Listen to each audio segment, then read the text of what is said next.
jërë ngeen jëf mbokk yi ñu ngi leen di nuyuwaat beneen yoon fii ci Africa TV ñëwaat mbégte dellusiwaat ci beneen édition Good Morning Africa programme bi nga xamante ne saa nekk bu waxtu bi jotee den di am mbégte ñëw ànd ak yéen waxtaanee réew mi waaye def taxaw seetlu ci tolluwaay bi ñu ngi leen di nuyu baax baax di leen ziar fu ngeen mënta nekk ci biir réew mi ak ci biti réew di ànd ak ñun toujours ci waxtu bi ñu doon mbégte lool ci safo bi waaye tamit ci kóolute bi su ko defee tey di àllarba yemoo fukki fan ak juróom-ñaar ci weeru avril 2024 mu doon mbégte kon ni ma ko waxee ñu ñëw àndaat ak yéen incha allah fas yéene waxtaanee fu tolluwaay réew mi ak tamit yenn xew-xew ci biir réew mi tey nag ñu am fi gan bu am solo te xam naa ne nuyoo bi sax dinañ ko gàttal ndax liñ bëgg a waxtaanee dafa doon lu am solo te suñ gan bi bëgg nañ xuus ak moom incha allah ci ponk yi nga xamante ne bëgg nañ ko waxtaanee benn ci liñ bëgg a waxtaanee mooy wàllum sécurité kaaraange réew mi gis ngeen jamono ji lu xew ci réew mi criminal activities yi bari na ba ay rëy bi tamit bari na gis nañ dégg nañ fi aw cases yi nga xamante ne léegi dañoo fekk nit ñi seen biir néeg di leen fa attaque di leen rëy lan moo war a doon taxawaay bi ak tamit ban jàngat lañ ci war a mun a am bëgg nañ cee waxtaan ak suñ gan bi bu baax incha allah ci loolu leneen li tamit mooy recently dégg ngeen li nga xamante ne wàllum assets mooy moomeel former président bu fi nekkoon di Yahya Jammeh xam ngeen ne coow li bari na ci loolu recent revelations yi nga xamante ne génn na ci kenn ki nga xamante ne bokkoon nañ ci commission bi nga xamante ne moom moo doon saytu liggéey boobu ci waxtaan bi nga xamante ne def nañ ko ak suñ naataango di Fatou Network di Mamadou Courant indi na ci leeral yu bari yi nga xamante ne jàpp nañ ne ñu faree ak président bi war nañ ci indi ñoom tamit seen réaction ak naka lañ déggee li nga xamante ne mooy lenn liggéey na ci waxtaan boobu ndax ñu bari jàpp nañ ne daal am na li nga xamante ne jot naa waral leer ci li nga xamante ne moom mooy ci naka lañ jaayee assets yi ak yenn properties yi ci mbir moomu leen dinañ ci dikkaat incha allah ci waxtaan bi waaye laataa may sori rek ba dalal gan bi damay jox mun ñang kaddu gi mu nuyoo incha allah ci nu mu gën a gaawee rek dañ su ko defee ñu dalal gan bi dugg ak ma waxtaan bi ci li nga xamante ne mooy ci topic wala issue suñ bëgg a waxtaanee tey mun ñang nuyu naa la bu baax naka suba si. alhamdulilah jërëjëf Amadou maa ngi la nuyu di la ziar bu baax si suba si di nuyu ñuy seetaan Eyeafrica TV ñuy toog si réew mi ak si bitim réew jamono ji yaa xam sa mobile nga téye wala sa télévision ñu ngi laa nuyu foo mënta nekk di la ñaanal jàmm di ko sàkku si yow am mbégte gu ànd ak sant yàlla parce que tey itam ñëwaat nañ fi nar a ànd ak askan bi ak àdduna yëpp pour waxtaane li nga xam ne moo xew si réew mi ak bitim réew yëpp xam naa am nañ fi ay ponk yi am solo tënk nga ko sax ak gan bu am solo boo xam ne suñu duggee si yaatal gi ak faram-fàcce gi dina am solo bu baax Amadou jërëjëf. all right jërëjëf Mon Niang ci nuyoo bi ak ni nga ko waxee buñ ci duggee incha allah dana gën a yaatu ci waxtaan bi comme ni ma ko waxee léegi incha allah suñu gan gi honorable of course National Assembly member foo ñu jaaral constituency honorable Sané moom lañ fi dalal tey war a am ak moom waxtaan bu am solo ci li nga xamante ne loolu lañ fas yéenee waxtaanee tey kon ni ma ko waxee dana nekk nag ay pàcc yi nga xamante ne ni ñu ko tàmbale wàllu kaaraange laa bëgg a ñu tàmbale ak moom ndax moom saa yu mu fi nekkee dafay affaire sécurité def ko yitteel buñ demee nag ba réew mi ñu fee dégg ñenn yi nga xamante ne daanaka dafay tiital askan bi ba nit ñi di ci wax doomi réew di ci wax dana jar ñu ñëw toog ak moom waxtaanee li nga xamante ne moom mooy loolu te tamit mu nekk of course parliamentarian bi nga xamante ne dafa teewu ci pancal ndaw réew mi dafay baax ku mel ni comme moom ñu waxtaanee ko honorable once again jërëjëf thank you so very much for honoring our invitation saa yi la soxlee da ngay ñëw ñu waxtaan réew mi joxe sa gis-gis ak surtout ni réew mi di doxee ak taxawaay kilifa yi waaye yéen tamit ngeen am taxawaay ma bàyyi la nga nuyoo Gambien si ñu lay seetaan ci biir réew mi ak ci diaspora bi. Okay, thank you very much, Amadou. Thank you, the proprietor of Eyeafrica TV. Mangi knew out the viewers there, nationally and internationally. This is one of my fundamental responsibilities. Anytime we get sola, ma ñew ma was lu ma xam.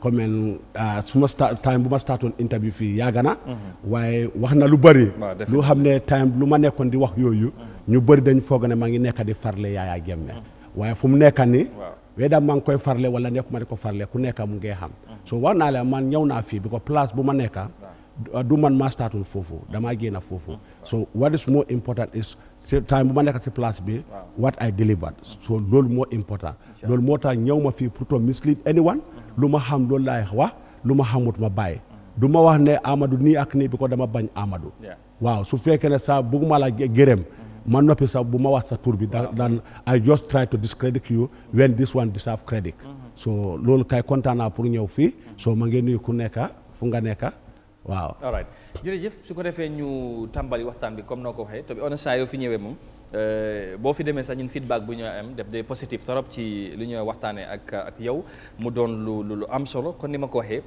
ku am yitte la yàgg am concern surtout ci wàllu sécurité léegi dafay dem laaj ci ay questions yu bari ci li nga xamante ne jëmee ci wàllu kaaraange ci réew mi bu ñu demee nag ba toll tey Gambien si doomi réew mi seen boppam ñu ngi express concerns jëmee ko ci wàllu kaaraange réew mi dafay baax pour ñu waxtaanee ko honorable foofu laa bëgg a ñu tàmbale mooy wàllum sécurité réew mi what is your view ci recent development yi nga xamante ne mu ngi xew dégg nga yenn cases si ba léegi ñu ngi waxtaan off the mic benn xale bu jigéen buñ fekk ci li nga xamante ne moom mooy ci néegam rey ko ak ba yeneen cases yi nga xamante ne ñu ngi ko dégg ci different parts of the country as a lawmaker as a Gambian ki nga xamante ne wàllu kaaraange daf la yitteel daf la soxal boo déggee loolu ci Gambia ban gis-gis ak yëg-yëg nga am ci ciy mel noonu. Amadou, it's very sad when you look at société si biiri security lan moo nekk di dem foofu man la since 2017 nga ñëw ba 2022 bu ma nekk député before maybe no one was calling me to ask my views about security waaye pour suñu économie bi sa dox there are 3 things that investors will consider loolu mooy lan suñu économie bi security bi ak energy sector so 3 of all these components are there and we have reasons security bi fu mu nekk nii that's why suñu waxee ne léegi ECOWAS dañu war a nekk fii ba kañ because ñu ngi fii lu lekk di am léegi musuta am fii even time Jaw time Yahya Jammeh I made this statement long since mane either the government control criminals or criminals control the people ban moo tax ne Jammeh was controlling the criminals criminals ñoo nekkoon di dugga di binda fale dictator la mu ngi rey nit yi topput loi topput lii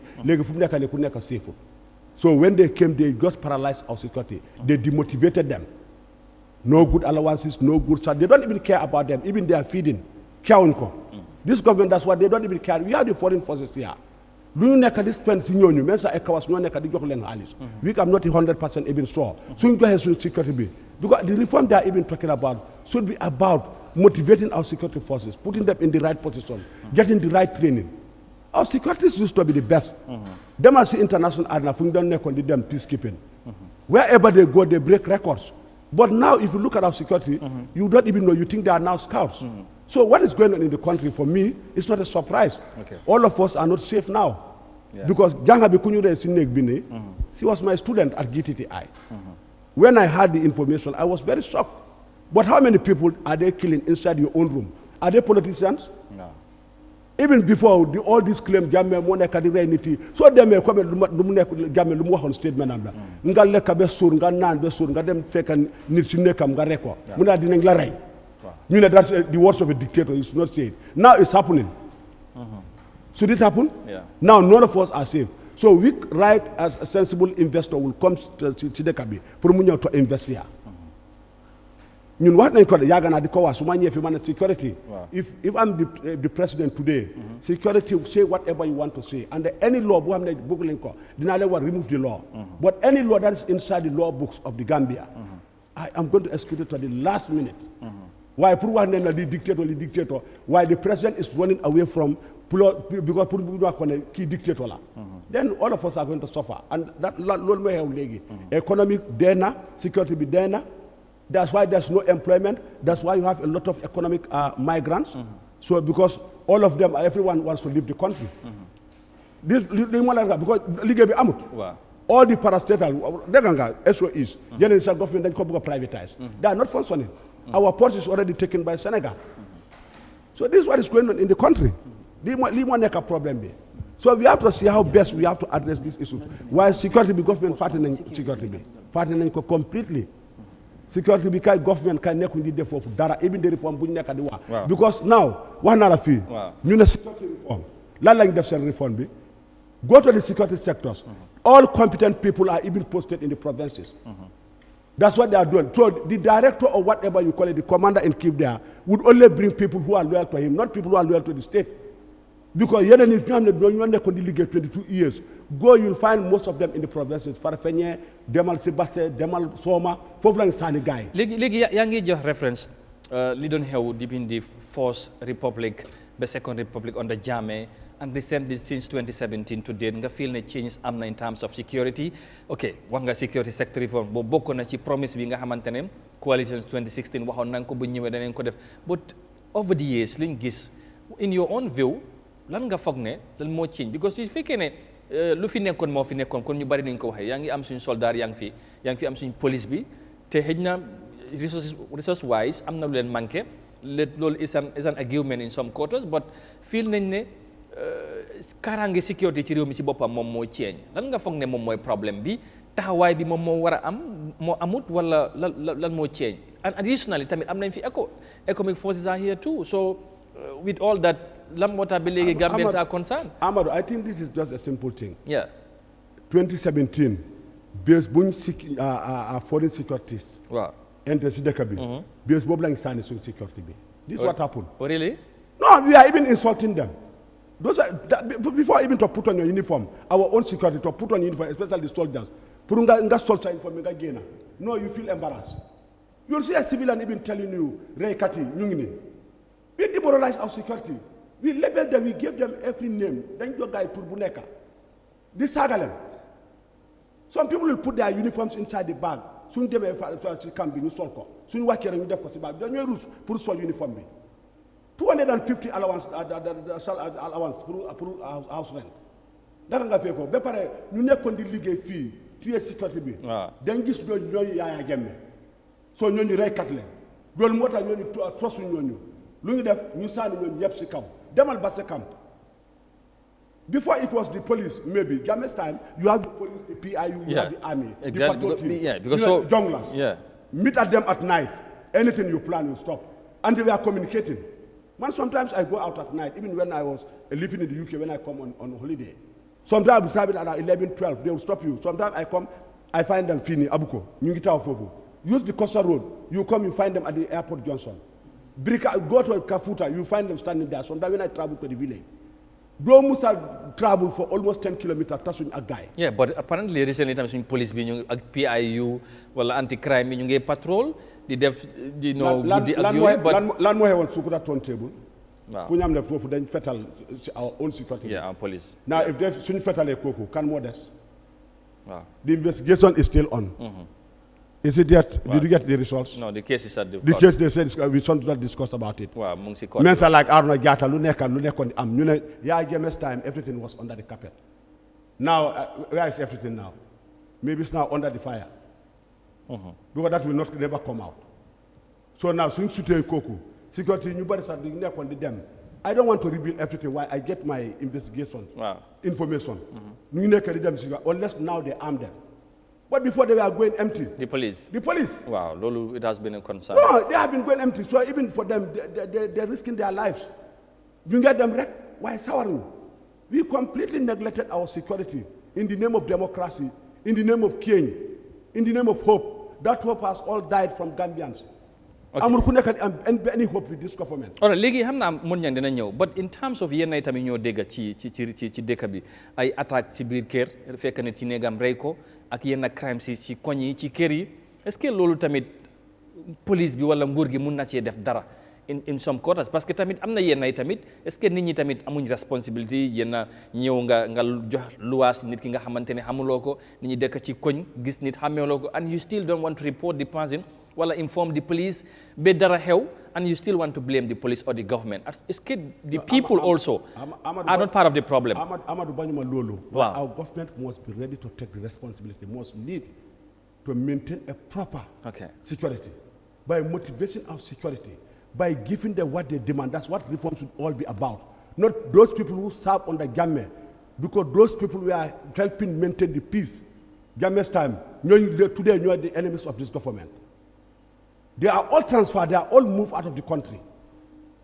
They are moved to where? Basse. Up country. Up country. But that's Basse is part of the Gambia too. Why? No problem. Why? Security. Why? Fii moo nekk di problem. Kon Basse boobu problem nekk why? Léegi ñu indi ñooñu fii.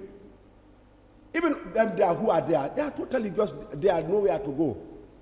waaye man demal si camp si even seen food bi seen login bi ñi gars yi keewuñ ñi what they are interested in this ECOWAS 1 year bigger they go and renew and even having these foreign forces here it's not good for our economy because it feels like there is worse si dëkk bi kan mooy ñëw invest fii a lot of investors came 2017 because a lot of stories were made that Gambia lii la soo nekkee businessman lii la dee def so ñu bari dañ foog ne loolu la so ñu bàyyi dëkk bi so when 2017 they thought that okay now I think I can go and invest in the Gambia ñëw ne it's now the worst ñaata even businessmen lañ attaque am na ku ñu attaque kon kaani fii what is the results dégg nga ko dara ba pare you see Gambia never takes anything lightly he will come on TV and they speak time bu ñu started deportation bi ba ñu sign what were the deportees said xaaral ñu ñëw Gambia anything lu nekkoon di dem dinañ ko def Jammeh will set an example and Jammeh will come out and make a statement bu xam ne ku nekk da ngaa wane kii ñaamaatoo. Yeah, but recently also our police have been more proactive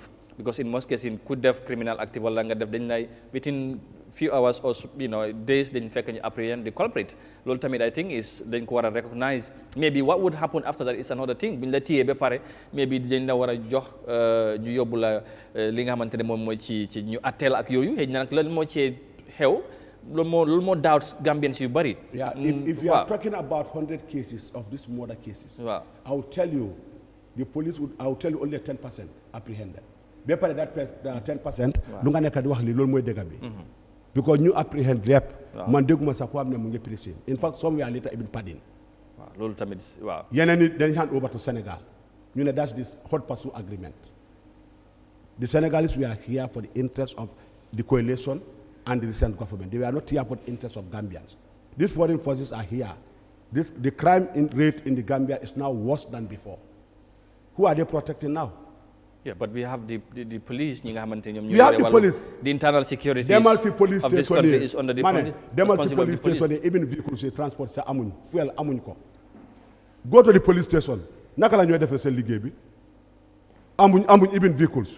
Amuñ fuel. So amé vehicle amuñ fuel. Sometimes a vehicle bi dafa taw fofu. A security vehicle push mutaka. You have an emergency to attend to. Da nga pousse sa auto bi bala mu takka nga egga fofu bandi la nga kan mooy pousse auto bi ñu ngi lay fetal boobu affaire la even the uniform go there and look at this. I feel sorry for the security. Visit PIU camp. Ahmad, I went there, I was going around the camp. Man, look, man, I want the best for this country. And then you know why when I'm talking, I'm not afraid? Because this is the only place I call home. I'm ready to die. This is the only place I call home. I was in UK, I was in there as a foreigner. It's only in this country. I'm a Gambian, I'm an African. You have people, selfish people, based on their selfish interest. You get destroyed dekabi. Man nopi mahne de maragal. Hana nyom doing there. I want the best. I'm not just criticizing because I should criticize because I'm opposition. Yeah, maybe because why you have all the places I have my interview. Go back to them. I have talked on the economy. I have talked on security. I have talked on parastatals, SOEs, government institutions.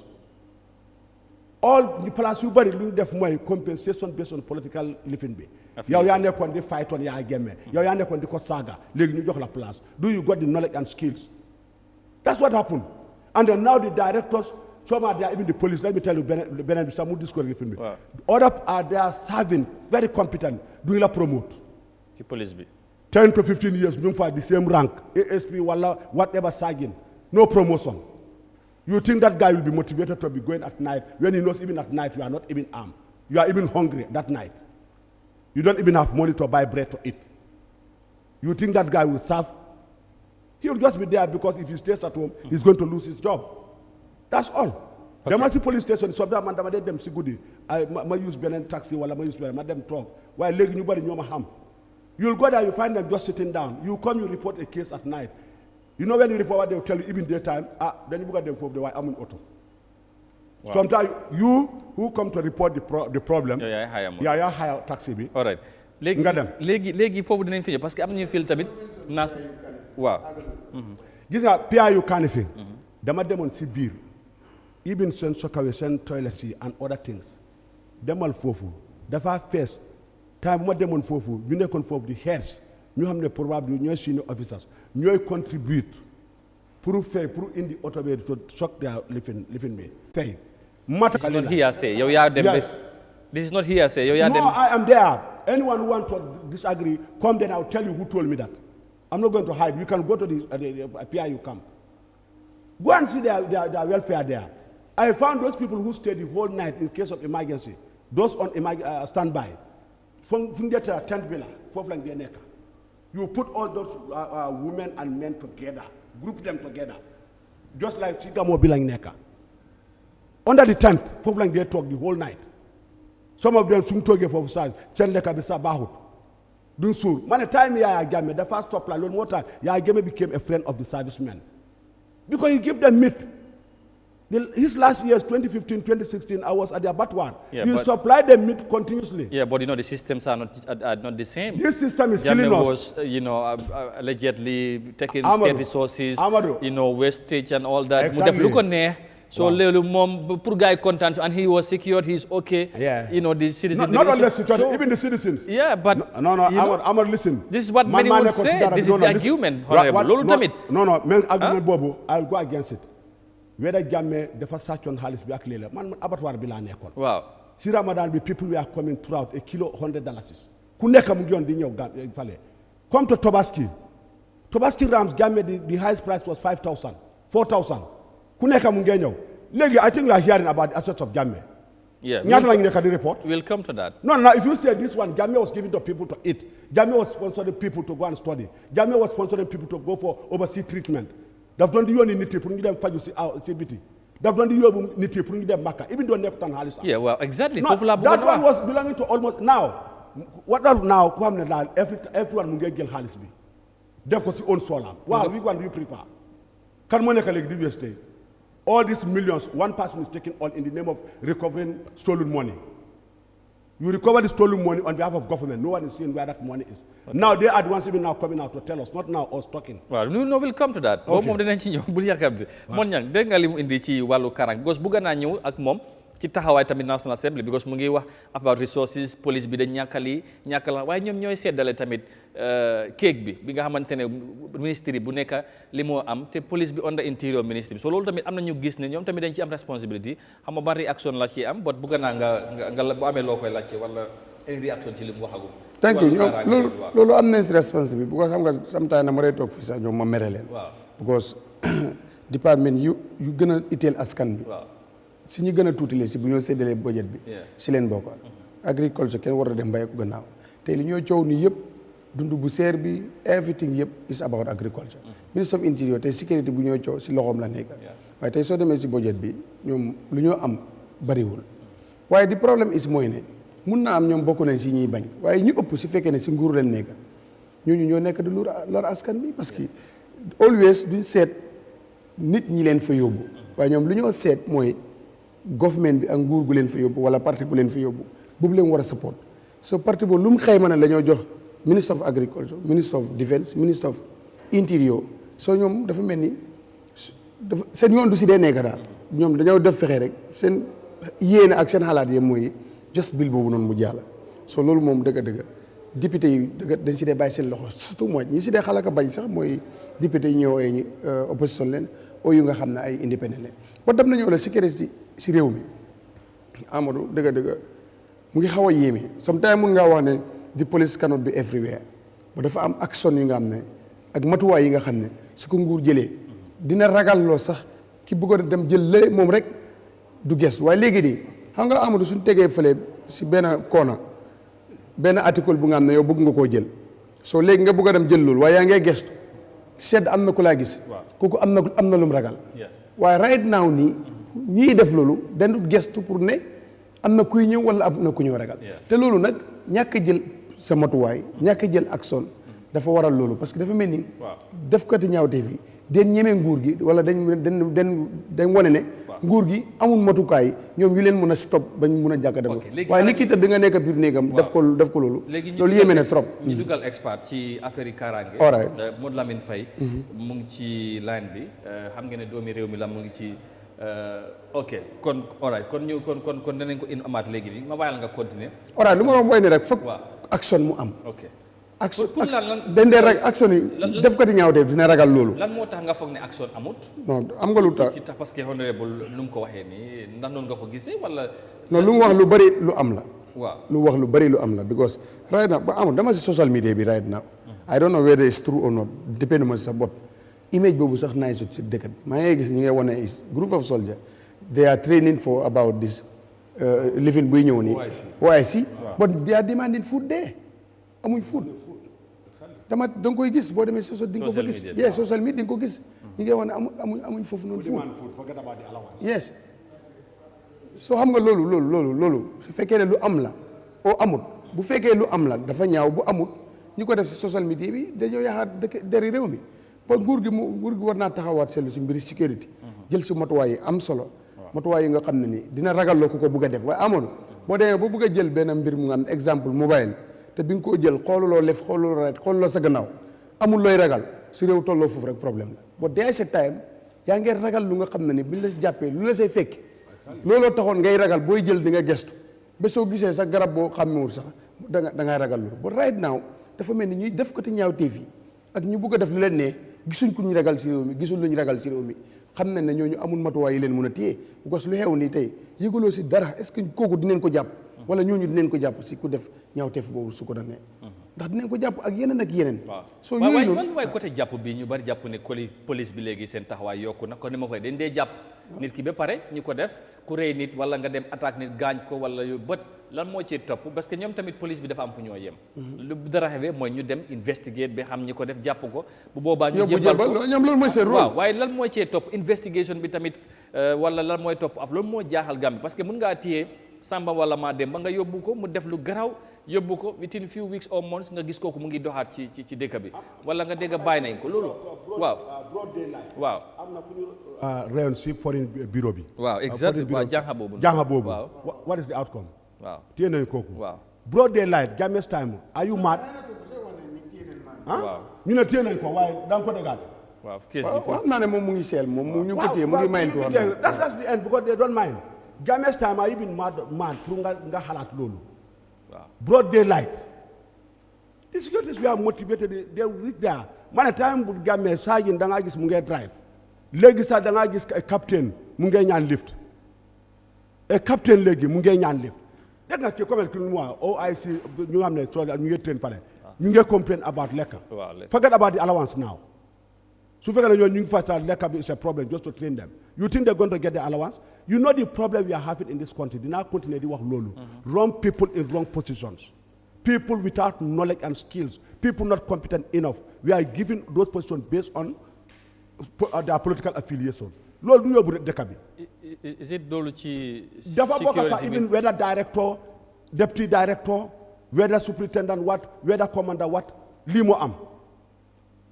moo am demal nga find out but loolu tamit loolu moo fi lu fi nekkoon ci loolu lañ doon accuse di former régime gis nga Jammeh tamit non dégg nga parce que time boobu tamit ñu loyaloon ak moom lañ doon def Jammeh even if you are loyal we have seen that it's only Jammeh's party the APRC party that you hear dismissing the 8 party militants waxal beneen parti bi boo xam ne dafa seet ne yow Jammeh's party dismissed na an MP Body Call was an MP was dismissed with others and a group Jammeh's party during the meeting how do you call it Fatma Jahumpa am na kaddu bu mu waxoon against Ousainou Darboe lan la defoon it's only APRC that disciplined the 8 party militants so Jammeh mun la appoint with a poor qualification you deliver or you end up in his 5-star hotel loolu mu ngi doon di am fii loolu moo tax ñu ne Jammeh amul friend waxal kan mooy ñëw out mu nga ne man kay Jammeh suma friend la the day I was employed by Jammeh at the abattoir lu ma wax mooy you are a Jola I'm a Jola that's not the lancing for you to mismanage and go free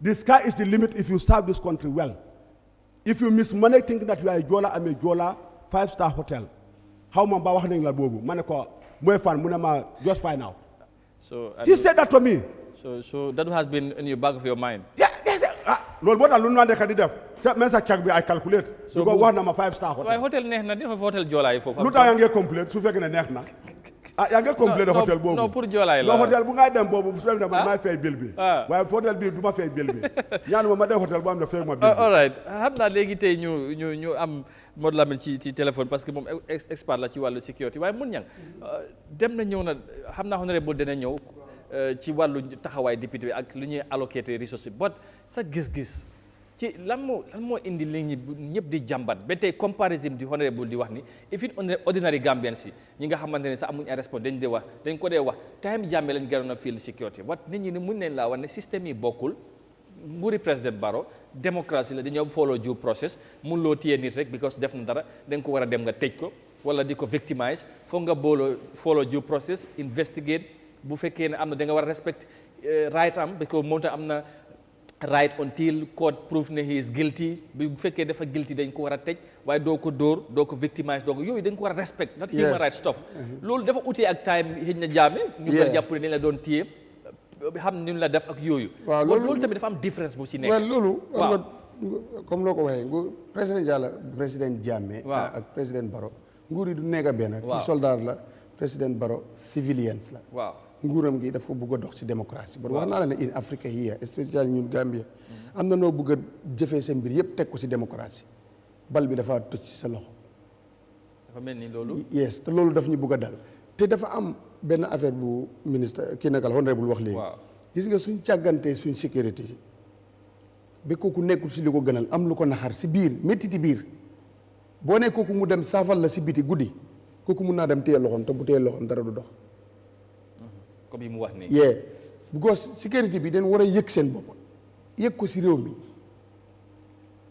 dund ko door a mun a dem xaar réew mi waaye su nekkee sécurité bu nga xam ne bu moo dem mu ngi mere na sax commandant wala lu mu bëgg amu ko kooku nga bëgg a dem mu xaaral la dëkkam dafa dem seetaan rek dafa dem na xaaral ma def ni dañ dem rek dawal suñu oto ba si Johnson ñu taxaw rek lu bëri li ñu waroon a def duñ ko def ndax loolu nekkul di dal suñu sécurité right now ndax loolu waruñoo laajte loolu so jar na laajte because you know sécurité bi daal dañ war a nekk si xel mu dal nekk si good condition bëgg seen réew soo su ko defee da ngaa gis ne dina mun a xaar seen réew waaye su nekkee ne am na ku ñoo xoolaale ku ñoo weccaale ak seen réew rek kooku boo yaakaaree ne mooy ku war a taxawal ci booda kal luy ñëw ba du dal si réew mi dëgg-dëgg amuloo loolu soo dafa mel ni nag loolu des na bu baax suñ sécurité bi waaye ba léegi itam rek foog ñu seet naka la ñoo mën a waxtaanee ak sécurité bi bañ gën a aar askan bi am action yu ñu teg ba amoon bu bëgg a dem ñaawteef ne ñemee ñu maa dem dundu parce que am na lu fa nekk am na lu nga xam soo ko defee lu ma see jëlee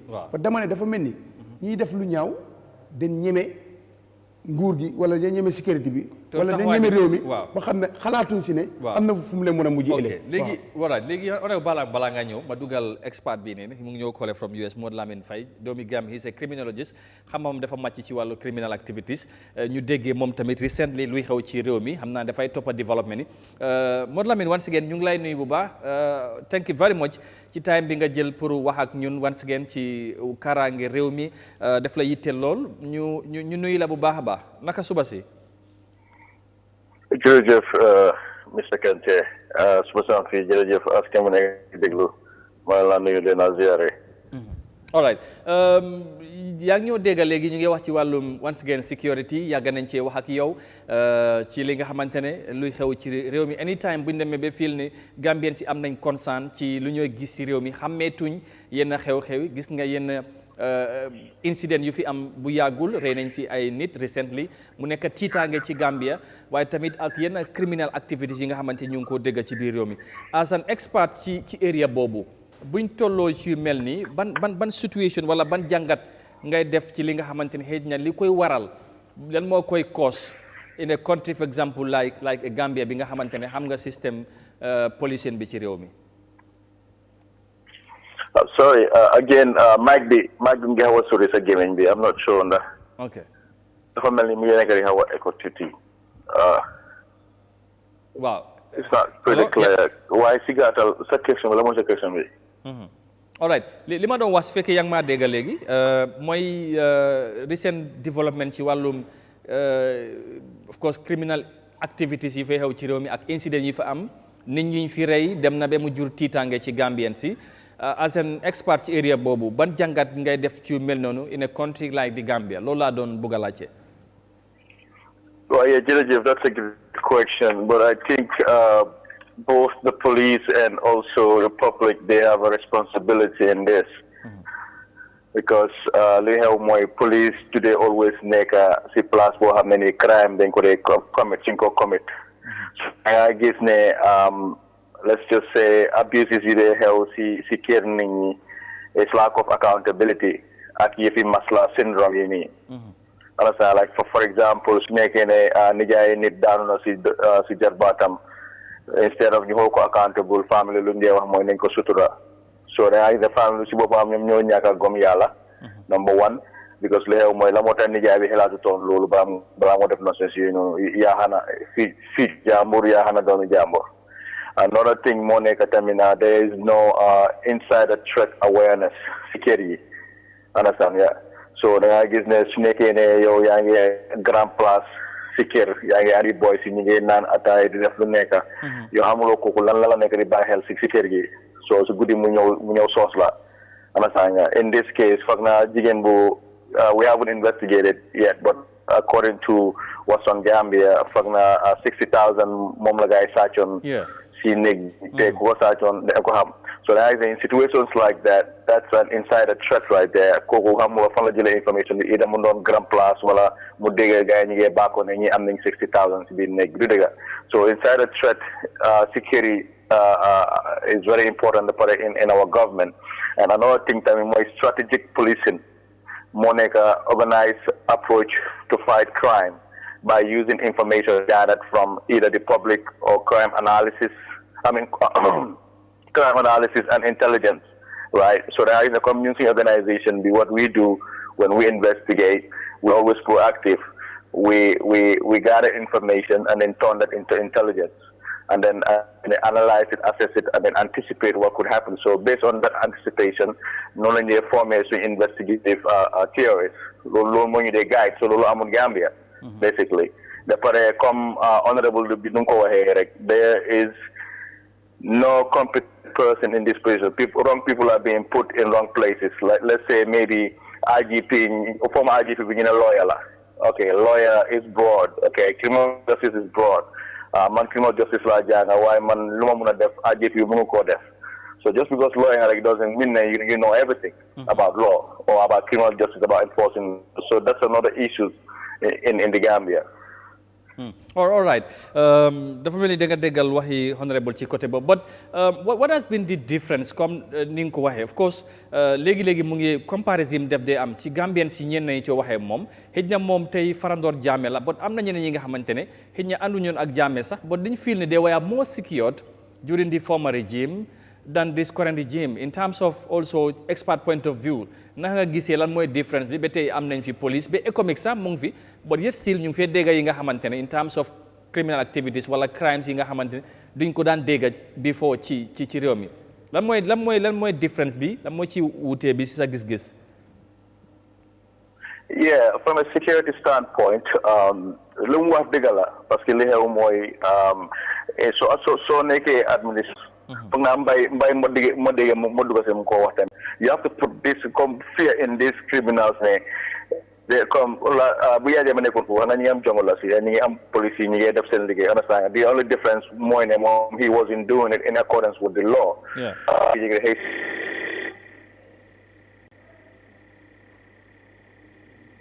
Hello?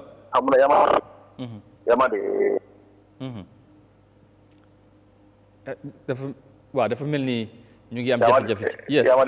Waaw maa ngi laa dégg yee. Wow, so dafa mel ni moom the only moom he did a great job but the only difference in this case mooy ne he wasn't doing it in accordance with the law moom understand nga su nekkoon ne Jammeh was a great man as a matter of fact man dama ko support on waaye at the same time nga ndiki tamit la ko support soo gisee muy def lu jaaduwut doo nekk di ko support rek you have to tell them the truth understand nga so the only difference mooy ne moom he implemented fear in people but he didn't do it the right way. Okay. So right now, you have to implement some kind of fear. Come wax guy ne ñun mën nañoo train guy another institution boo xam ne ni comme let's say state police agency ñoo xam ne ni ñoom ñooy oversee everywhere. Nobody's above the law and accountability it's like time Yahya Jammeh was holding people accountable. Understand nga amul ne hey kii su ma ko da nii la leen njaboot la moo tax xelaatu toon loolu noonu la am doon balaa def na session d'après MPs yu nekk suñu National Assembly bi ñoom they were useless now because ñoom ñoo ëpp doole président bi understand nga waaye dafa mel ni Gambia everybody is about money d'après another issue mooy correction moom laa jëm before mooy ne excuse me mooy ne CID they are not competent enough CID boo gis mu amee case the first thing they think about is naka la ñoo lekkee ci case boobu noonu fu ñu ree ko ñoo di laa wax ne soo ma jeexee lii naa def this when you have situations like that comme bay ni mu ko waxee ne soo amee situation yoo xam ne criminal do they xalaat twice or do they guess now if they think about they have a problem so this is the main problem time Yahya Jammeh there's a huge difference he implemented fear in these criminals and that's what we need to do except for this time we need to do in accordance with the law ku ko xam ne def na dara suñ la ñëwalee evade justice soo nekkee Sénégal America sax we will use our resources ñoo fekk si la jël si la waat ni nga def it's not just about them talk of maa ngi office minister this minister that at the end of the day you're not delivering après Barrow needs to start holding these people accountable if he doesn't start holding these people accountable is the next election I'm not for right now he already failed based on our analysis he already failed because number one they could hold these people accountable even this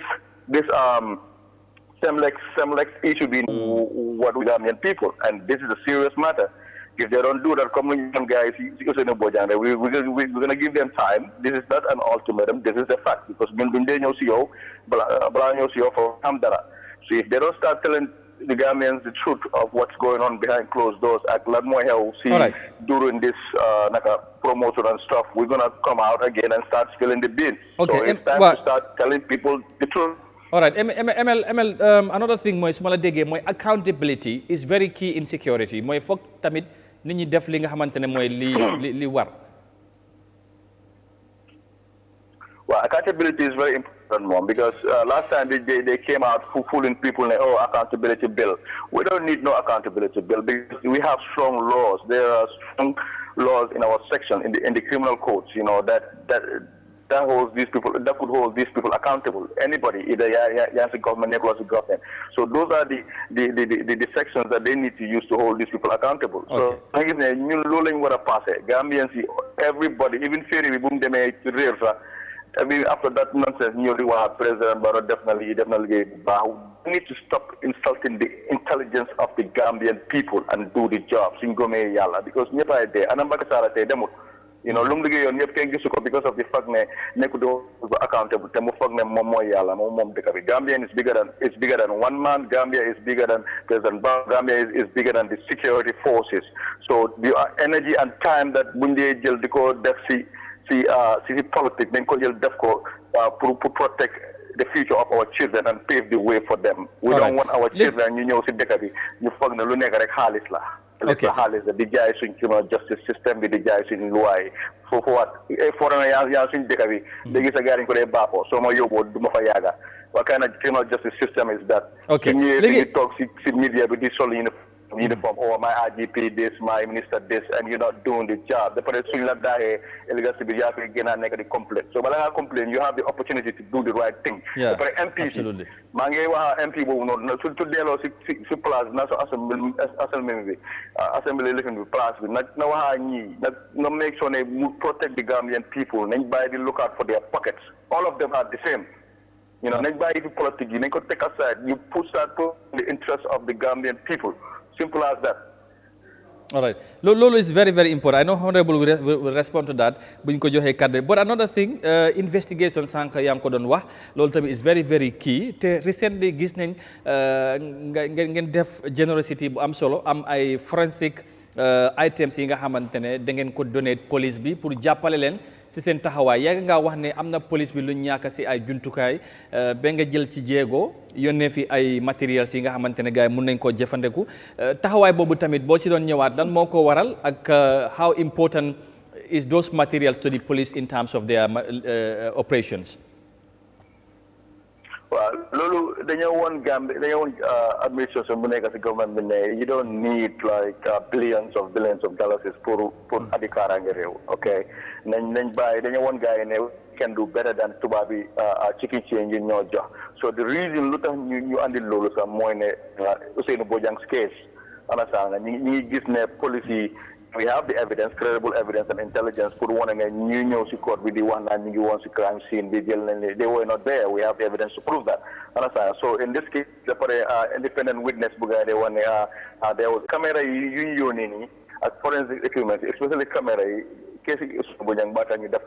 Because I guess a camera, so even though snake lend them night vision capability. And I think I want to just interview. So there, next time, any high-profile cases or other court cases, you have to interrogate or interview witnesses. The one there was no, everyone independent witness.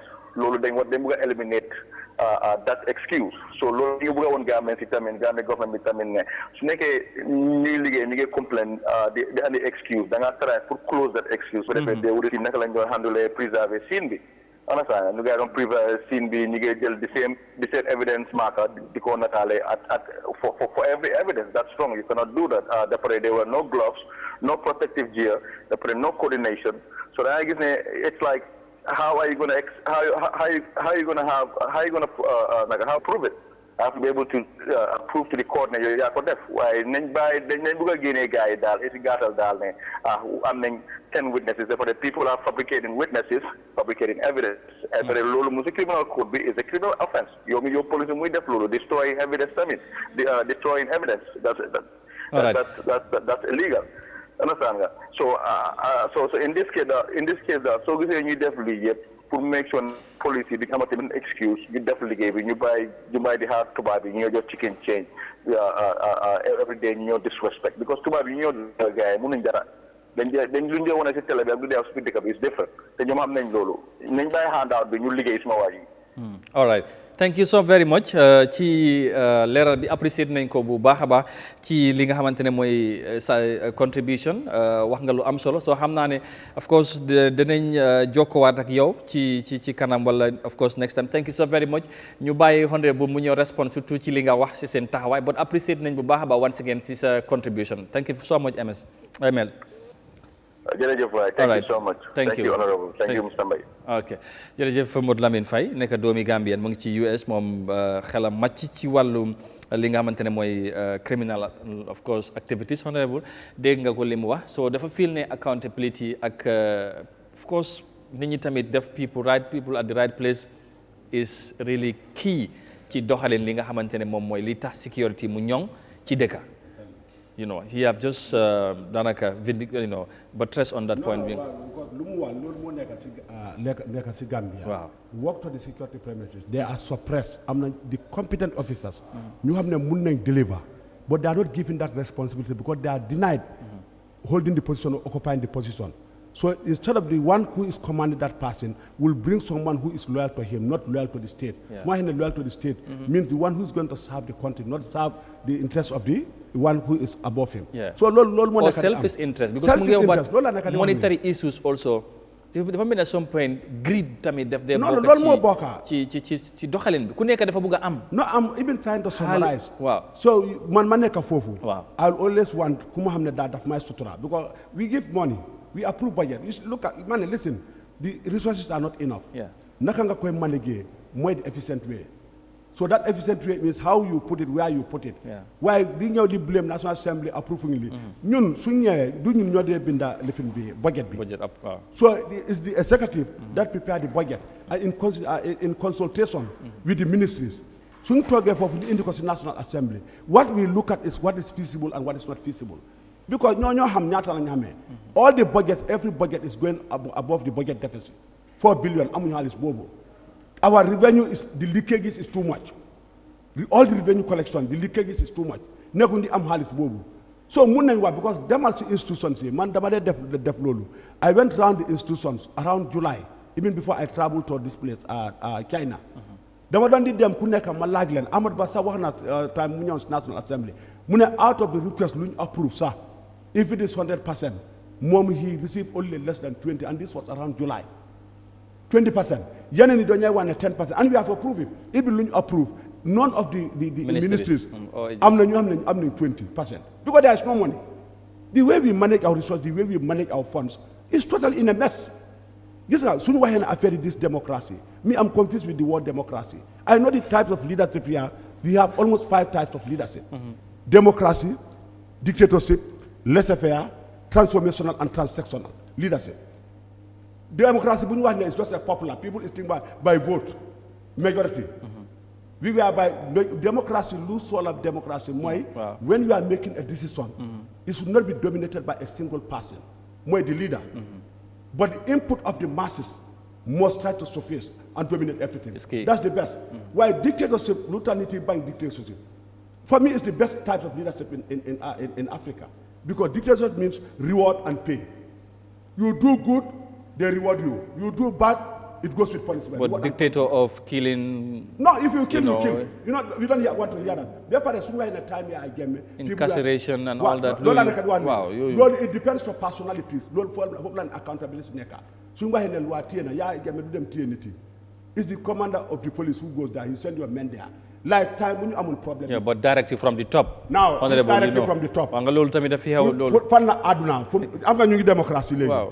When they tear gas me at the buffer zone, Independence Day, when I was there to maintain the peace under Section 112 of the Constitution, that empowers me.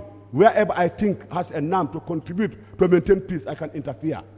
Guy, you put us out and you deal with a competent officer.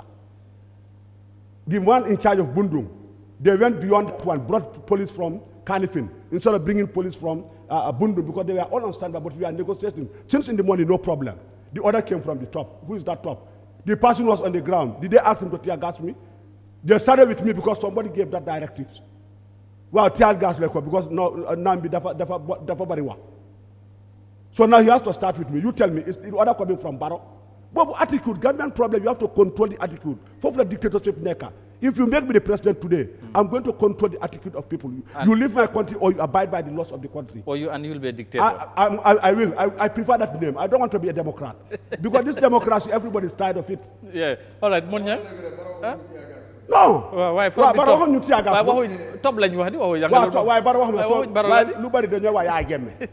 That was just people's attitude. It was. Wow. All right. Yeah, but I mean a top. Yeah. Top. Okay. We went until we know the people. There are politicians behind everything. Okay. Maybe finally, what should you think should be the way of Tahawai, the security issue? But I shift discussion to the other side. Wow. Denga mon Lamin limu wax waye tamit mom yag na call fi di wax police bi di wax nguur gi waye amul fa tay mu dem be ak ñi mo liggéeyal ñu jënd bagage yi nga xam dafa mucc ayeb yónnee ko police bi surtout li nga xam daf leen di dimbale ci wàllu investigation parce que gis neen lu xew ci case Ousseynou bi struggle nañ balaa ñuy xam fu mu nekk ak yooyu fii ne dafa am lu ñu soxla muy jënd ak bagage yu seer yónnee ko ñu fi nekkal jëm jëbal ko police bi loolu tamit am na ñi nga xam dañ ko doon gisee ne moom dafay cristal si nguur gi du fi def dara te foog naa ne te wane na leen ne moom tamit doomi réew te dafa am concern. Right. So am na sax ñu ma si the police. The number one reform that is needed within the security is getting the right people into the right positions. They must get the knowledge, they must be competent. But you know that the authorities ñoo determine. No. This is a Gambia. If you give resources to people who are not competent in position, you are wasting those resources. We are trying to approve the budget. That's also so because they don't know. They don't know the knowledge. They don't have the idea. All they will be there is selfish interest. No matter how much money you give them, because they don't have the knowledge, they don't have the skills. They'll only be running. Man, you bury your neck security position. See, you have no dara. They are even lost with the security command. So if you give those people even millions, it's not good. Look, wherever I lead, I fight for my people. They always make sure when I move out, they are looking for me. They search for me. Because man, I don't look at me. And that's what every security officer should do. Treat people equally. The welfare of your people should be your concern. If you do that, then you're going to succeed in your management. But when you come divide and rule, Amadou Sumanitla, because Ahmad will be coming to tell me, I'm going to the key because I'm in the city. Man, my office go to when I was at the Batuar. I never even lock that place. People will even close. When I'm out, I leave it open. I feel it's a public office. Any of my staff will come and get in. I'm just talking on camera. I leave it open. People will tell me now, no, it's not safe. When I was about to take that position, Ahmad, then I'm confused. Bull talk, sitogi, gene tabuli, fofu liba. Man, someone legi. Hanama Daniel office builder, but Amaduga. Because my legi hauma. Man, for me, look. It's God that is bringing me there. When it's time for me to go off, I'll go off. Bila kahanuma. Minema togi genere togi. Bull talk si togi. I'm not in office in Sweden department. new directors. They will not want to sit in that seat. If in the car. Look, it's not a matter of marabou. If in the car. Yeah, they will demand a new car instead of Bufaneko. I am a different person, not because of I believe in God. Because man suma believe if gombi falla neka, I don't trouble. And I don't block your chances. I don't block your opportunities. Not ever change. No. Man bunta bi sa yenen sa pour duga bunta bi. Luñ ma wa man sa pour jangar Alquran bala nga duga ci bunta bi suba man Alquran bobu sa man mun ma janga bobu. Bes bu nek ana ma dem ci school bi pour ma mëna janga. Wala almami jiba wala almami jiba jappalé la. Wa xana mu jappalé ma. Beta time bobu man akal ma. No xamna ay dañu wa so démé fofu jangal al-Fatiha jangal li. Ay aya. Waaw aya bala nga la fa bi falé duga togu bi sa génné li. Why man sa man you people are confusing me. Man get my office be bull talk si togi, bull table be, motor be gamoitu, also office be tegal now. So if I don't at the moment my people, my staff, I'm working through every money you don't trust them. People. Yeah. I don't trust them. Yeah, you start where would your success lie? Yeah, divide the rules. Your success depends on the welfare of your people. Fight for the welfare of your people. Very important. Stand for them. Absolutely. No matter how much resources you are given as an institution. And in this country, show them in any institution or in most institution, is ñu nekk ci kaw ñu leen di déggal rek la ñoo toppatoo seen mbir. If you think you want to stick to the rules, this and they don't want anybody. No, I'm not. If you are a manager, if you are the director, you don't want no one to challenge you. No. Wala mu wax la They will transfer you. Yeah, they want. I have seen security institution. The director has powers to transfer senior men. Because you don't like them and Musani Lemsi of country. Those who are good, those who are intelligent. You have not known you, then you want to make office with the So the restructuring and reforms of security should start within the institution itself by putting the right people, the right knowledge, with the right attitude. So I have an attitude. You have not dal man amad mu top of place bi. Top of place bi yow mom lo place bobu. You are there based on competency and knowledge and skills and trust. Lol moto bara mu def la fofu. Yow nga nek fofu man legi bugulo ken gene la fofu. If you do bad, you're going to move out. Absolutely. But when you are there to maintain that seat, try to serve your people. And then in serving the people in leadership, you're working through people. It's not you working alone, you're working through people. Yeah. Because one office, I'm just an approving officer. Yeah. Because I'm just a director. Like if you're you in the check me, you know, then you're failing. Now, if I don't even trust that accountant, I don't trust even my next people. Because I feel that guy is going to undermine me. Like, come I trust my suba ku nekk ku ñëw de gis naa waa ji carré dugg na sa office bi kii de dem na si sëriñ yi keneen mu ñëw sax dama demoon si benn sëriñ lu mu gis foofu de da ngaa moytu de am na ñu nekk di topp sa place léegi kooku mooy sa nit da nga bàyyi xel borom ne waaw kooku mun nga ko fuyel kaayam sax nga jox ko fuyel bi nga yónni ko si weekend mu dem si sëriñ yi that is rubbish. This is what is holding the development of this country. Very sad. Very sad. Mun Ñang honorable wax na wax bi all right mon Lamine dafa ñëwaat mon ñam balaa ngay comment ci affaire am ñu jël ko mu ngi waaw xale ML hello mon Lamine just wanted to yes on what Mr. Honorable is talking about ne direct to be am not do pour naka demote or whatever naka lañ ko wax anybody that he or she doesn't that's against the constitution by the way and most people don't know that. They can do that in the Gambia. Then nobody can demote you or discriminate you or make your life live in an office just because you're doing your job. Yeah. I want them to know that. That's illegal. And you cannot lose your job for doing your job. It's in the Constitution. You debate. And another thing, I mean, I want to address more. So you say cases most of them, especially high-profile cases, when they preserve evidence. Come case we have on the airport, we could evidence is rare. So we don't have evidence locker room. Let's say in the next 30 years, so you cannot go back and find out what happened to this person. So we don't value our security. We don't value our criminal justice system. We don't respect our criminal justice system. How do we expect people to respect and value our criminal justice system? So Gambian people, I want to wake up.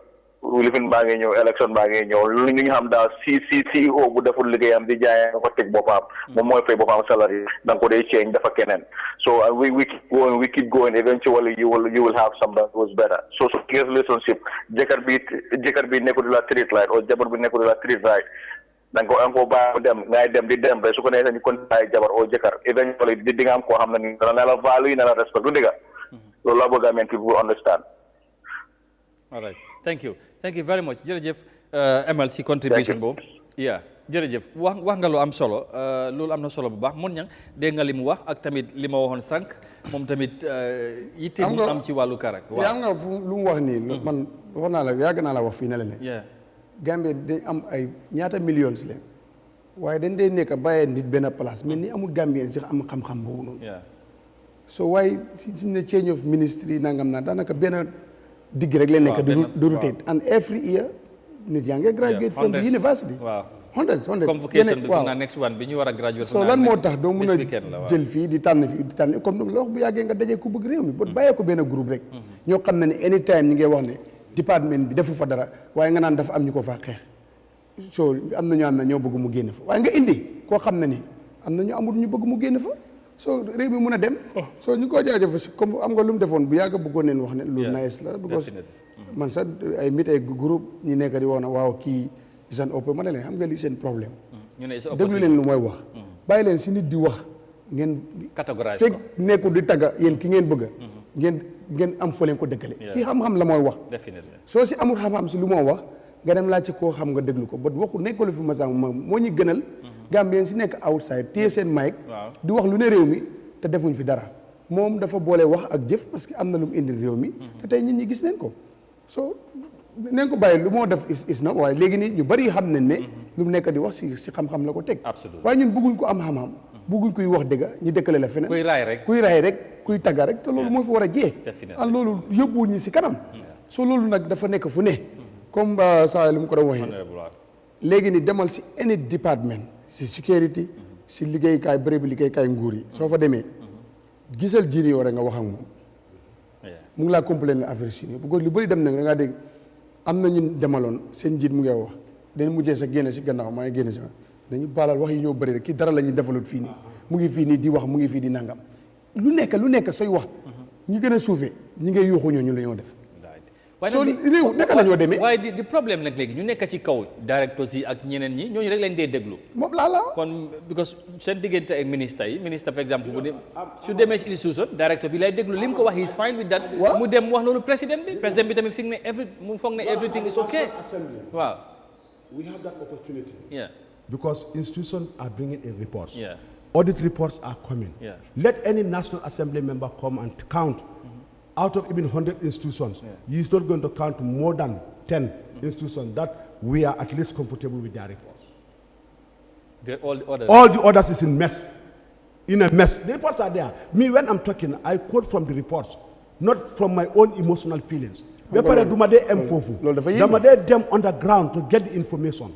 Niti legi dañ ma trust dañ ma dee call ñu jox ma information wala I don't just jump loolu moo tax suma interviews yow sax so that my call man may ma dama busy why I don't want to be coming frequently I want to equip myself with the knowledge of whatever I want to say because lii is about dëkk bi la du ma ñëw fii ma nekk di wax rubbish di mislead people because I have ill feelings against the government I don't have any ill feelings against the government comme lu ma la waxee nii this is the only country I call home I travel I lived there 10 years kii ku nekk di call mu ngi America mun naa nekk sax mu fàtte fii because am na lu nekk dëkk bi is already there ban xam ban démocratie ngeen nekk di wax a country whereby people they will find you at work they kill you there they find you inside your room they kill you there Jammeh's time dañoo wax ne waa xam nga loolu dictator la waaye ñan ñoo nekkoon di dee Jammeh was controlling the criminals you cannot come you want to destabilize this country they watch you do it nañ compter Jammeh time ñu amoon problème lan lañ nekkoon di def even these directors and mismanaging funds and other things Jammeh he listens to the audit report FPAC Finance and Public Accounts Committee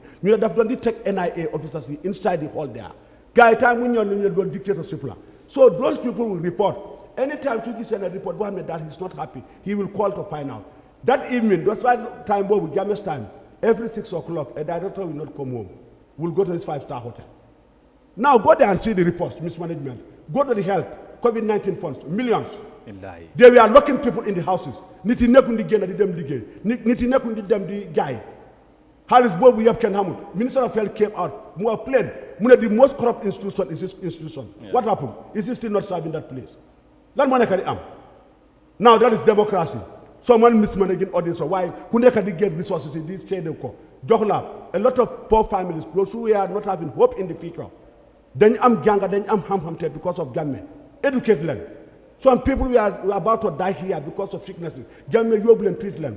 Some people is your responsibility, your father. But Jammeh mu yóbbu ko Maka. Boobu yëpp seetlu waaye léegi boobu is waste of resources. waaye léegi benn nit am resources yëpp yóbbu ko dem lekka ko boobu mooy démocratie. Okay. Very Don't put me in power. All right. No, certainly. Gambians you will decide that. Léegi fi mu nekk nii it's already after 10. I understand ne ñaa ngee call tamit bëgg nañu bokk ci waxtaan bi but am nañ beneen issue buñ bëgg a treat ak honorable te am naa ne. te moom dafa war a dem waaye yaramam bi tax te war a dem National Assembly tamit léegi dañoo def mooy dañ koy engage in the next 10-15 minutes ci beneen den ñu bàyyi ko mu dem after your reaction li nga xamante ne mooy viewers yi we apologize ñi nga xamante ñu ngi call we definitely always want to hear from you te loolu def si bokk ci programme bi tamit ndax bëgg nañ mu yaatu waaye ngi may ñu tuuti rek dañ bëggaat ñu shift discussion bi ak bit xam naa kaaraange very very important very key very fundamental moo tax saa yu concerns amee dañ ko dee indi fii ku mel ni comme moom ku mel ni Modou Lamine Faye waxtaan ak ñoom as in expert point of view ñu waxtaani réew mi parce que réew mi ñoo ko bokk te ku ne am na li nga xamante ne mooy taxawaay waaye police bi tamit seen PRO incha allah dañ fexee mu ñëw mu toog fii ñu waxtaan ak moom ñoom tamit seen taxawaay ak seen ay jafe-jafe ñu gën see wax incha allah bu jëree sax di ñëw ministre of interior tamit dañ fexee ñu am ko mu ñëw ñu waxtaan loolu yëpp pour Gambia moom moo tax léegi dañuy move on honorable to something else mooy Jammeh sold asset mooy affaire yi bagage yi nga xamante ne Yahya Jammeh fii la ko bàyyi in 2016 or 17 President Barrow institute a commission mooy jaane commission bi pour ñu look investigate seet ñaati bagage la fi am yi nga xamante ne def ko am ci ban anam la ko amee ndax jaar na yoon ndax def ko jël ci loxo nit ñi waaye tamit bu boobaa dañ ko war a jaay recently gis nañ kenn ak nga moom moo nekk di first secretary of that commission Mamadou Kourang génn na wax ak suñ naataango di Fatou Network mu wax fa yi nga xamante ne dafa yéem Gambians yu bari ci process bi ci niñ ko defee ku mel ni comme yow sometimes dañ ko doon ñëw fii nga junj ko ne alali Yahya Jammeh dañ ko jël pasare ko dañ ko ñëw def ko ci def ci lu leen neex waaye dara feeñut recent revelation yu Kourang def ndax li ngeen xamoon la wala def leen surprise wala am na li nga xamante ne xëj na wax na ko sax waaye yéen foogu leen ne xëj na loolu moo am ndax nga déggee li nga xamante ne that recent interview ak Fatou Network waaw because I started coming here interview immediately after the April elections ma start di waa you are asking me my promises ma wax la promise ma kenn dégal demal baag so man suma promise bi another time bu ma winoon ma xam bugg a def leneen si boy si youth si boobu mooy di pending promise waaye God dimbal ma def lee so ñu laaj ma bi ko dama doon di liggéey si daral bi on the Kalilai family farm about assets of Jammeh you are even now bringing another scandal topic because Bika is a scandal topic. Yeah, that's how. So Modu Alaji, doctor, let me give him Dr. Alaji Modu Kourang. Oh, doctor now. Doctor, no, I'm going to give him. I respect him. You know why I respect him? Yes. You see, listen, he may even belong to a different political party. Why man luma gis fi moy rewmi. Man luma gis fi moy dega. Yes, Jammeh. Ñu bari comme luñ dé waxé ñu ko bañ ñu ko buga. When Jammeh was coming to be a president, some will even tell you he's penniless. Don't have an account. Big man, I will not get into such statements because how mako. Be pare su amé account bi du ma ñew mu wax mané man suma account bi ni because time mu nekkon president bi he did not publish what he have and what he don't have. Why one thing lu ñu wara remember moy si president bi suñu loi ayor pour president bi receive gifts like comme America same president bi du mëna receive any gift because that one they say that will just be a conflict of interest. Yow mun nga ko may dara si maye boobu bi ko nga bugaati dara loolu moo tax ñooy seen loi bëgguñ ko waaye ñun suñu loo bëgg si ayoon loolu so Jammeh tan 22 years of rule so Jammeh sa munta am ibin néeg because léegi the family compound of Jammeh dama doon di wax loolu is turned into a military barracks. The failure of this country in Kalilai the failure of this country relies on the so-called intellectuals and Democrats.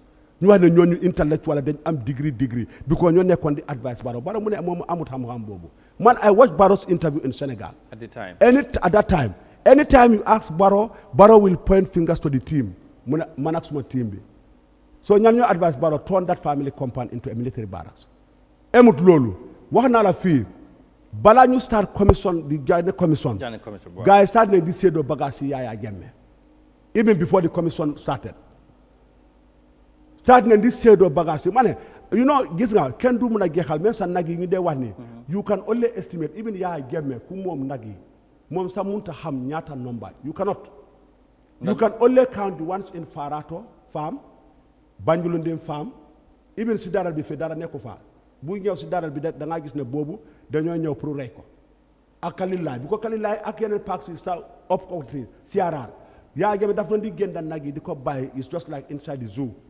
You have other animals who were later even this cattle they became wild cattle because bu ngeen téye ñooñu foofu lañ ñoo nekk ba ñu am doom am nga Yahya Jammeh du mun a am. so yooyu yëpp dañu bari woon foofu ñii tam bu ñu waxee ne nangu nañ lu nekk. da nga doon di stop nit yi sax. You driving a Kalilaay family car. Keneen bi ñu ne police ñu ne government. Comme leen wax ne. The order is from the top. Man dama nekkoon di wax because suma pick up bu ma amoon. Man anyone stopping me to tell me that the order is from the top. We will go to the police station, get your documents, everything we document, I leave it there. Because man company bu ma nekkoon di liggéey. Xanaa company boobu mënut a génn auto. Waaye man if not an individual you come you tell me man nga jël ko forcé. You leave my dead body there. So loolu yëpp xew na fi. Xew na. ñu bari dañ lay stop rek jël oto bi dem jaay ko Guinea Bissau. We have all the list of these vehicle registration numbers together with the sachet numbers. A day will come bés dina ñëw the longest day will come boobu la kii started because this guy is the secretary general to the he was the first secretary. mu ne one Arab offer is it Rolls Royce at the price of $1 million soo Kenya boobu is $67 million something like that. mooy moto yi. mooy moto bi moto yi seer yi. ñaata lañ waa. parce que moom dafa describe ci standard nu ñu indee story bi sax. waaw parce que moom Kuran dafa describe the handling and sale of properties as scandalous and lacking transparency. I don't know whether I would be able to give another English word that is more stronger than the word scandalous. su ma xamee loolu sax ma jox word boobu. because kii lu mu wax. it's just a quarter of what happened. kon waxagul yëpp billah wallahi taala lu mu wax ko is a quarter. mu ne douze ñu ne 700. mu ne nag yi rek ñaata lañ ma mu ne the price they have given for nag yi ñaata la ñaata million. waaye mu ne it's almost nag yi alone they can score up to 200 million. mu ne nag yi alone 200 million. ñii ñaata total amount lañ wax.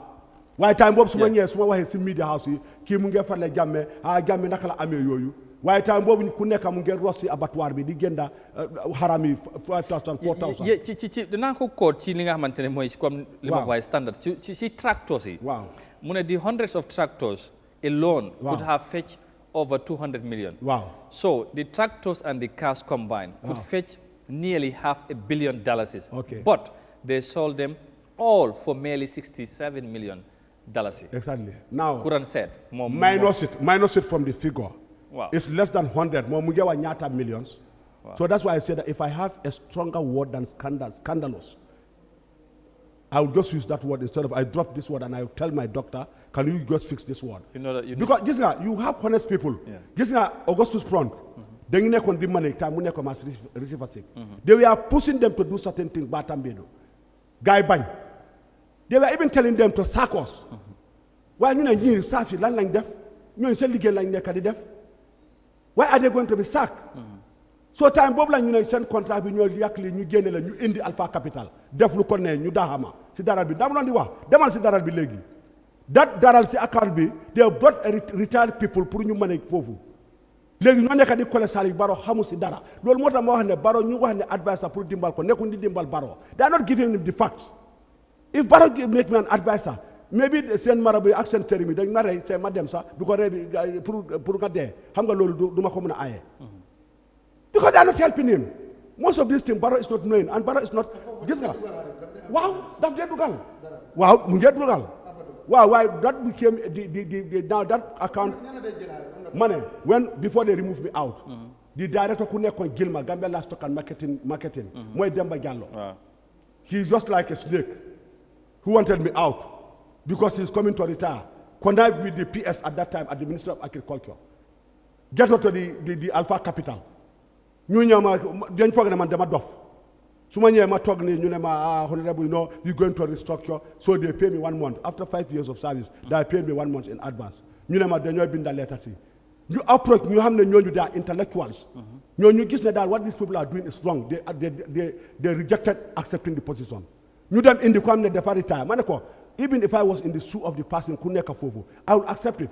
Because your Muslim am salary bu 10,000, you like kind you pay like 30,000 or 40,000 after your retirement age, and you just like manager. What will you do? You will come before you stay at home. so man I have no ill feeling against that person waaye ñu indi kooku ñu am xam-xam ñu am yeneen demal si abattoir bi ñu dog ko foofu ñu jaay I was resistant si jaay boobu now they have reduced the abattoir to nothing dañ jël beneen place bi jaay ko ñu ngi meesuwaati beneen place bi pour jaay ko look at this I don't know how these people are thinking duñu wax tur bi waa léegi well every day I'm getting information all right léegi jël suwaat ci property Jammeh ndax at some point yéen yi nga xam ne da ngeen ko jege woon do you know ñaata la Jammeh amoon because Kura mu ngi wax ne sa properties yi dafa bari you call me late I was about to bring a receipt to you and then we distributed our hide papers one person is having if you target Honorable Sane there are 10 having those things even this vehicle number people are having the list with the SSN numbers I will stand at Tabokoto and start pointing you vehicles boo xam ne Yahya Jammeh la boo xam ne léegi is taxi number la wala private number naka lañ amee boobu ñaata la yow sa nga seet oto bi ñaata lañ ko jënda yeneen dañ ko mayee sax jaayuñ ko look at the cost Akura this guy is one who was the secretary general to the commission. If I should go back on the story also pour ma gën a sax read in more detail pour nit ñi gën a understand ci lim wax ci ni ko standard indee speaking to Fatu Network ci programme bi nga xam ne c'est a new one so Kura who was sacked by the justice minister at the time, Boubacar Tambedou, after he clashed with the lead counsel, Ami Bensouda, about the operation of the commission, revealed specifically that the entire fleet of vehicles of the former president, including his high-valued cars, Rolls Royces, and hundreds of tractors were scandalously sold for a chicken change of $67 million. Of course, the Rolls Royces are very valuable cars with one car capable of fetching $1 million.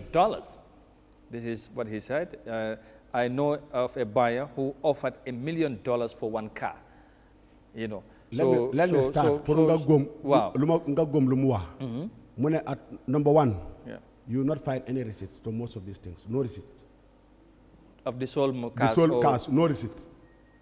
Two, you will never see any bidding document evidence. No bidding document evidence. Muna is also not advertised. You will not see the advertisement. Even the employment of the commissioners. Did you see it advertised? No. He himself said his experience. Then ko also to not like that. So you just need that key dal. They wanted to force him to resign. You push ko. It's just a quarter. Anytime he's pushed to the corner, you will forget even if you get Jammeh, you'll go. Because I'm not saying no. I'm not there to defend that. Why? We are taking it from they are recovering the funds to give it to the state. We are there recovering personally. These people will regret. They will come back and will regret. Because why not complain? Muneko will make sure Jammeh will go penniless. I have no problem making Jammeh penniless. But was he there to come and collect it on behalf of himself and his team? Now they become billionaires on behalf of the state. Hana lol mo nekadi am because ñu bañ Yahya Jammeh nekadi wane ha waaw Yahya Jammeh tan amuton dara Gawra time ñu ngi yon fi Justice Alkali commission bi they applied everything was advertised. Those who are able to defend themselves in the commission we are having their assets back. Why Jammeh they said everything until now the end they told money even Sugeri buñ they toga fale kalila so demé fofu ci femme ci def nañ ko feeraay Sugeri den toge def nañ ko feeraay dem na find out man dama demon kalila fofu to make an assessment. You know me, I have that female face. I cannot continue. I sat down crying. Jalama was appealing to me, take it in good faith. I can't believe a head of state even living with fantasy. Wow, fantasy. Even referred Bobsi, Kumen dan ko gene. And now you have the army people stationed there. Put you protect for protect. But we feel it's all right. Now that's why I told them during the adjournment debate, you in the ex-president's bill. Now this one is a good president, it's a Democrat. You're Democrat. So the bill will be protecting your Democrat. But that dictator does not even need that bill. Bepare yaw balanga gel amna bill bu nekkon fofu bu delo Jawara back. That protected Jawara. And then when this guy left, instead of protecting his asset, using the right process, Senegal lan mo amon. Would you tell me that Macky Sall is better than Yahya Jammeh? Would you tell me? Jammeh so wahe kuni ko buga dega. Dinela wane Jammeh at the beginning he was good, at the end he was bad. Do you know why? At the end he was dictated by the bad attitude of the people. Lol mota Jammeh turned to be somebody else. That was the only way we achieved this development. People were undermining, people were planning coups against him. All that happened. Those who planned coups against him, those who sponsored coup d'etats, this government have given them high positions. The military who they were using, we are brought back to the military, promoted. All happened now. Naka la suñu si sori bi baaxee soo waaye affaire ñu seedo alalam yëpp. Waa léegi alal bi ci foofu bëgg naa ñu taxaw ci tuuti mooy yéen li ngeen xam ba léegi da ngeen xam lu bari waaye nangu leen wax comme xëj na. wala li ngeen lan moo tax mun leen fees. Gambien si kan moo nekk di déggul. mënoon ngeen oo media bi. courant tey bu mu demee wax. people start talking, wondering, okay, lan mooy happen. Because, you know. It's now that we are becoming media friendly. Maybe now they. Yeah, at some. Why at the beginning? Yeah, it was. They don't even want to hear us. Yeah. Manianan House stopped my interview because they thought I'm defending Jammeh. I said I'm not a lawyer to Jammeh. I don't even do law. The only law that I studied during my course is the contract law, employment law. Bob is different from the civil law. That's my Bobu. Well, when it comes now, what I do, I make sure I look for information in order to equip myself with the knowledge. Man lola de def. The man ñëw fi nga wax ma naka nga nekk di operate ma dégul from the watchman. Man lola de gël information bi. Comme kii lu mu wax. If you go there to the senior officer, talk to the junior officers. Da nga wax ma ne balal ñu. Loolu lañ wax kii mu ngi fi defu dara. Waaw. Léegi honorable mon ñang xam naa da nga ñu fekk am loo ko laaj but waaw. Waaw loolu laa bëgg parce que xoolal fii nii mu ngi wane ci claims yi nga xamante ne Justice Minister bi def na ko recently ci National Assembly mu wax ne that on claims by Justice Minister Dawda Jallow recently to the National Assembly that no gold was found among Jammeh's properties. Quran said 2 golden guns, coins, bracelets, and ivories were found and documented by the commission. At Jammeh's residence in Banjul. But yes, he said that. Yes. When Giba asked that question, what is the response of the Justice Minister? Yeah. Again, the other response, I cannot quote direct his words. Yeah. But he has been trying to gather this information. He cannot. The little he can gather, that's what he brought to the National Assembly. Because he... No, there's no information. I have the receipt. I want to. So you are not part of the commission. I'm not going to try Kurang Munyo Mutog, maybe definitely English version, maybe def all of version, maybe some other details. But chilling and ham, the goal book and a yen tamid, again other properties. Parce que mon one is affaire keri. After ñom buñ defé sen investigation ba légui sa amna yenen yuy génn properties yu am yim ñu wax né Jammeh moko mom. If you underrate Jammeh, the cars. If you underrate Jammeh, then you don't know who is Jammeh. Hate him, like him, but Jammeh is Jammeh and he's intelligent. Those who are close to Jammeh will tell you that. The period Jammeh knows he's living, everything about him, everything, because they know why these people are not interested for him to say that Khalil lie. Jammeh had made sure that he listed almost everything. If you ask, when he was leaving some of these vehicles, that he don't need them, even the army, he was just giving them, take this one, take this one. They were crying, even the women. Yana property, yame lola ne kondi def. Why yana ni game yobu na list bi? Nyata lang jay aircraft bi, that aircraft. Will I know the correct one? Except the manipulated figures. They won't even tell you. How much do you know as a No, I don't even, when I look at these figures, they become mixed up because I sometimes get lost. Right. Well, I'm not, it's just an exercise book like this. Wow. You've been the Kofofu. Allow Amadou to pass with 3 cattle that he bought from the Ghana Commission. They put the High Court stamp there, pam, no signature on the stamp. I would have brought it, you see it for yourself. You tell me, a government, they cannot prepare authentic receipt books. For that, for the now, every blame is going to Barrow. I don't hate Barrow. I'm just a whistleblower to Barrow. And I will stand by to say that anytime there is a different thing, maybe Kenya has happened. I'm not an enemy to Barrow. If you call me today, I'll go there. If you give me $1 million, I'm going to take it. One thing he cannot convince me, he cannot just tell me come and support, because I cannot turn to support things that are wrong. It's not me. All right. Now, based on what you know also, the properties you ninko jaye is a concern to many. When you know gender, I'm not feel maybe do you know that the commission bilang boka wala they are part of the government? The commission, they even use their family like friends. They don't want to put their names, neighbors or whatever you call them. Their relatives. Most of these properties that what money you cannot. This Gambia is too small. My compound there, if I buy a compound there and I use my son or I use my nephew, it will one day be known because we know the property. When you go there, we know who owns it. Nga yokwam na kerbi minema B is 1 million. Why nga look at it, you value at 5 million. You see the one who is saying that he bought this one, even struggled to get a bag of rice. Fala I mean 5 million pour genda bobu. Nani wa dega bi? Mbai tractor bi dan sedo bobu. Non non ñu ko bëgg tracteurs yu bari ci border ci bu ñu jël fofu Sénégal. Yeneen ni ñoko jël genda because dañ genda farms yi. Ñu bari ñu nekkon coalition bi. Légui dañ am farms. They have their gardens. Wa loolu la wax mané légui bagage yi ñu ko jënd ci yi ngeen xam. Ndax ñu nekkoon ci commission bi la wala ci government bi lañ nekkoon nekk ay top government official. Yeneen commissioners yi. And they will come, all will be mentioned. Now we don't have to. No. Of course, 7 years later or 6 years. 7 years. Or 5 years. How much? The little we release, any action taken. The little bu xamé ki wax na légui, any action. No, mom mune this mom. We are not finishing our bullets. Government will change. That's when the remaining bullets will come. But mom mune, you know, Alaji say it will only take a new government to unearth the whole truth surrounding the sales. Exactly. Now, never feel that this current government, as far as he is concerned, mënuñoo leeral. Wala duñu leeral. Affaire abattoir bi mangé wa kenn nekku di dem fofu sa di investigate. Jaay nañ fofu ku jaay fofu they are not go there. The abattoir is reduced to a small size. Nekku nit jël any step. Ñangé wa affaire yi fale, that's a family compound. You cannot turn that to a military barracks. It's totally wrong. Defuñ dara. What again we going to tell them that they're going to do now? You tell me. Have you engaged the ministers responsible? We told them even now, man, so many deputy because you see a relative going to that family, you going to that family to visit them, police then livestock, army officers. They ask for identity. They tell you it's too late. You cannot go there. We mean they are trying to protect the family, but you go there. There are materials that are already assets that are stolen. They are already stolen. Now who's the thief? Give us a question. No, man, you tank be when you demon pour sachako because tank be dañ demon pour sachako. Tank lan?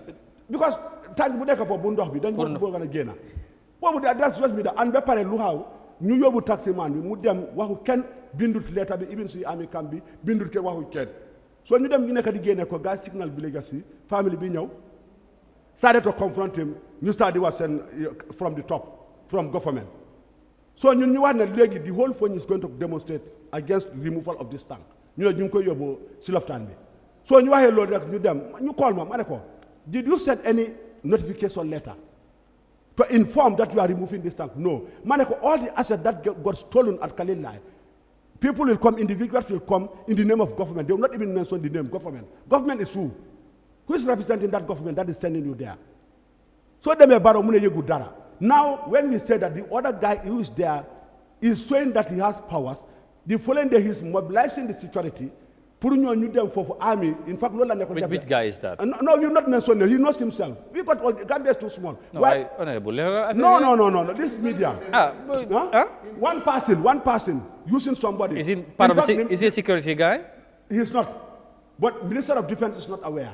And he's Interior is not aware but now he wanted to use his soldiers to go there. And I got a call from the camp that the mobilization is going on. They are fueling the car so that in the morning they can go and then protect these people who are going to remove the tank. That night, Almame Giba released an audio. And we started on standby that let the whole phone you come. That's what they did. Because not like Nekadidef. Tank B, this is a company, you want Yahya Jammeh.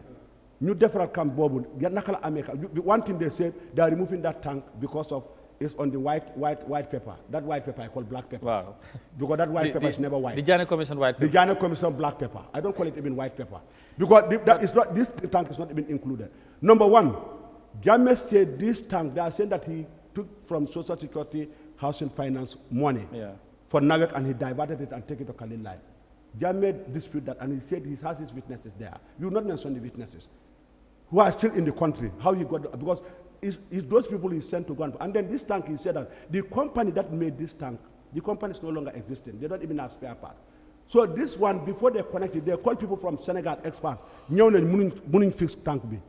New RTN from Nigeria, they cannot fix. They have to bring people directly from the company UK. No put fix tank be. Which means even this tank, if they remove it, this tank is not. And this tank, do you know why it is there? Because if you go, it's outside Kalilai. All the material that came were on standby so that Gambia 2017 Gambia will start connected because it's already dug. If you go there, you open. I'm not having the video here. I would have shown you. All Water is still filled there. Okay, legi another thing. Lima buga xam because the commission might have their own list of ñaata nag lañ fa feka on record, ñaata kër lañ xam wala lañ feka ak ñaata moto la. Goal minister bi waxoon na si National Assembly amul waaye courant nee na loolu mu ngi fa ak ivories ndax yéen at your own disposal am ngeen the list of the number of cattle yu Jammeh amoon ak properties ak ay moto ndax xam ngeen loolu. On the side of the cattle will be the animals that were in Farato farm and the Banjulundi farm. Okay. Those that were in the farm, some of them. But those were in Kalilai because Jammeh was leaving them inside the park. Some became wild. Okay, so but when it comes to the vehicles, yes, all the assets, sachet numbers, is available. Let me tell you that. Yeah. And then most of these vehicles, Jammeh, what he said was clear. This 400, I said, Jammeh said, is he mad 400 vehicles? What is he going to do? But Jammeh's plan was because of we were to host OIC. So Jammeh said he don't want. Wow. Pour suñu pare gis ngeen fi time mu host on AU Africa. Lu am auto after ngeen la jo auto bi Guinea-Bissau. He even gives certain cars to Guinea-Bissau government. So this one, he was buying one by one, storing them. While legi nangulen auto yoyu, ñu ne Jammeh stole them. You know some of them, some of these people ended in the hands of the marabouts because no one maybe they didn't pray for them. They gave some to marabouts in Senegal. We even send people to track and take photos of these people. If they're intelligent, I say a day is coming in life that will be different. And then what Ahmad Lumua, Dr. Akura, it's not this government. Yeah.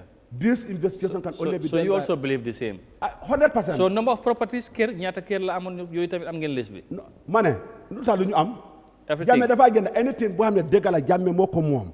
You know there are certain things like I may be working close to Jammeh. I go and get a property and then I'll tell you Jammeh moo ko moom. Fekk na Jammeh yëgut boobu. Xam nga yooyu tam mu ngi si système bi. Boobu I'm not referring to those ones. Because those people do not want people to know that I'm the one who bought it because I'm close to Jammeh. So I'm going to use Jammeh's name. Jammeh mo moom fii. Waxuma yooyu. Waaye yoo xam ne Jammeh balaa mu génn kër. Man, those who are there, is people coming to tell him, even all these lies that you wane, Jammeh mo nangu suma pala, Jammeh mo nangu, mun na am de. Waaye lu bari lu xewoon mooy yow Amadou da ngaa yónni nit wala Jammeh maa ngi jaay suma palaas bi. How did Jammeh got the abattoir 2008? The person wanted to sell it. Jammeh mu gis ne su bàyyee keneen bi génda léegi the nation abattoir is going to be where loolu moo tax daal mu génnoon abattoir bi mu ne this for the country loolu moo tax funds yu bëri ñu nekkoon di collecte di abattoir bi man ñaari yoon ñu iya bi damaa dem withdraw xaalis bi yóbbu ko si State House loolu la ñooy dem di ubbi di new accounts for the newborn babies jox leen 40,000 seen families yi for ngénte and other things buy materials. It has never gone to Jammeh's personal use. Okay. All right. That's a very good one. That's a very good Why one. they will never call me to interview that one because they never wanted to know the good things of Jammeh. Okay. Lu interest more bad things. So if you can Jammeh mola re. That's why all these commissions are just scam commissions. They are all scam. These are not honest commissions. So others feel there will be another commission maybe to look into. This one is not a commission. This was just a this commission was just only a hunt for one man. Okay. All right. Interested. Mon yang finally time bi jeex na tag de bëgg nañ koo bàyyi mu dem xam naa ne am dana ñëwaat ñu gën a leeral ci affaire yi properties yi ak yooyu ba dégg nga lim ci wax in just few minutes rek ñu balaa ñoo dugal newspapers yi su amee ñu conclure rek ak moom ñu gërëm ko waaw incha allah waaw waaw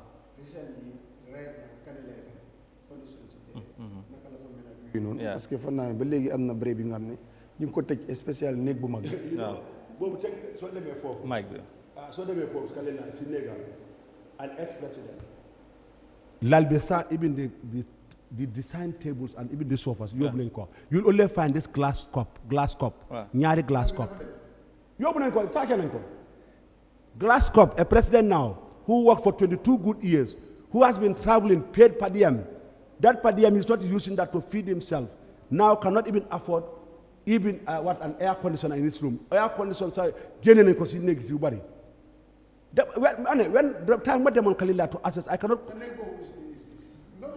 yóbbu nañ toog you out of the list because kenn bi yóbbu na ko okay everything is stolen all right everything quota bi waaw quota bi rek la waxagum waaw exactly ñun even me you have to bring all the farm managers I will talk on my side because am nga Jammeh time am you have KGI ñooñu ak seen manager la you have the abattoir, you have his manager, you have Farato Farm, Manegala, you go to Esau, Kokta Manegala, nga go to Sierra Balde, Momta Manegala. Unless you bring all these people to, and you go to Kalilai, you have another one there. So that what I'm saying, Bena ni dumuna wa. Be pare Jammeh's asset. You know Jammeh's asset is. So nagi be family bi desalun sa ñaari nak fofu. Family bi. Jahna lan la ñoy desal. Kay jaxal. Suñ bëggé bay li ñoo bayé. Gane amna time bu guys sa family bi jëlon benen. Ñu ne they are stealing. Okay. Ñu arrest leen yóbbu leen ci lifin bi. Police headquarters. This was man found. You know those people are stealing only 5 because after when they were not getting food, they said they got the order from Jammeh. Mu ne ñu jël 5 of them sell it. Right. 5 boobu lañ jëloon pour sell. Police arrest leen. Waaye ñooñu ñu sàcca no arrest. No Gambia here. You don't take small thieves. Wow. The big thieves are free to do it. Okay, thank you very much, Honorable. We will save for part 2. Part 1 be Nengo Emanevi. Thank you very much for Leral B. Acton appreciate your time. Thank you so very much, Honorable Sane bu Foni Jarrell constituency. Mom mo nekkon suñ ganten ci Good Morning Africa. Te am he will call him to go for now because the para dem ci National Assembly bi am nañ fa ora engagement and ñun tamit dañu wara indi newspaper bi inshallah legi lay doon gannaaw after this commercial break. Thank you very much. We'll be right back.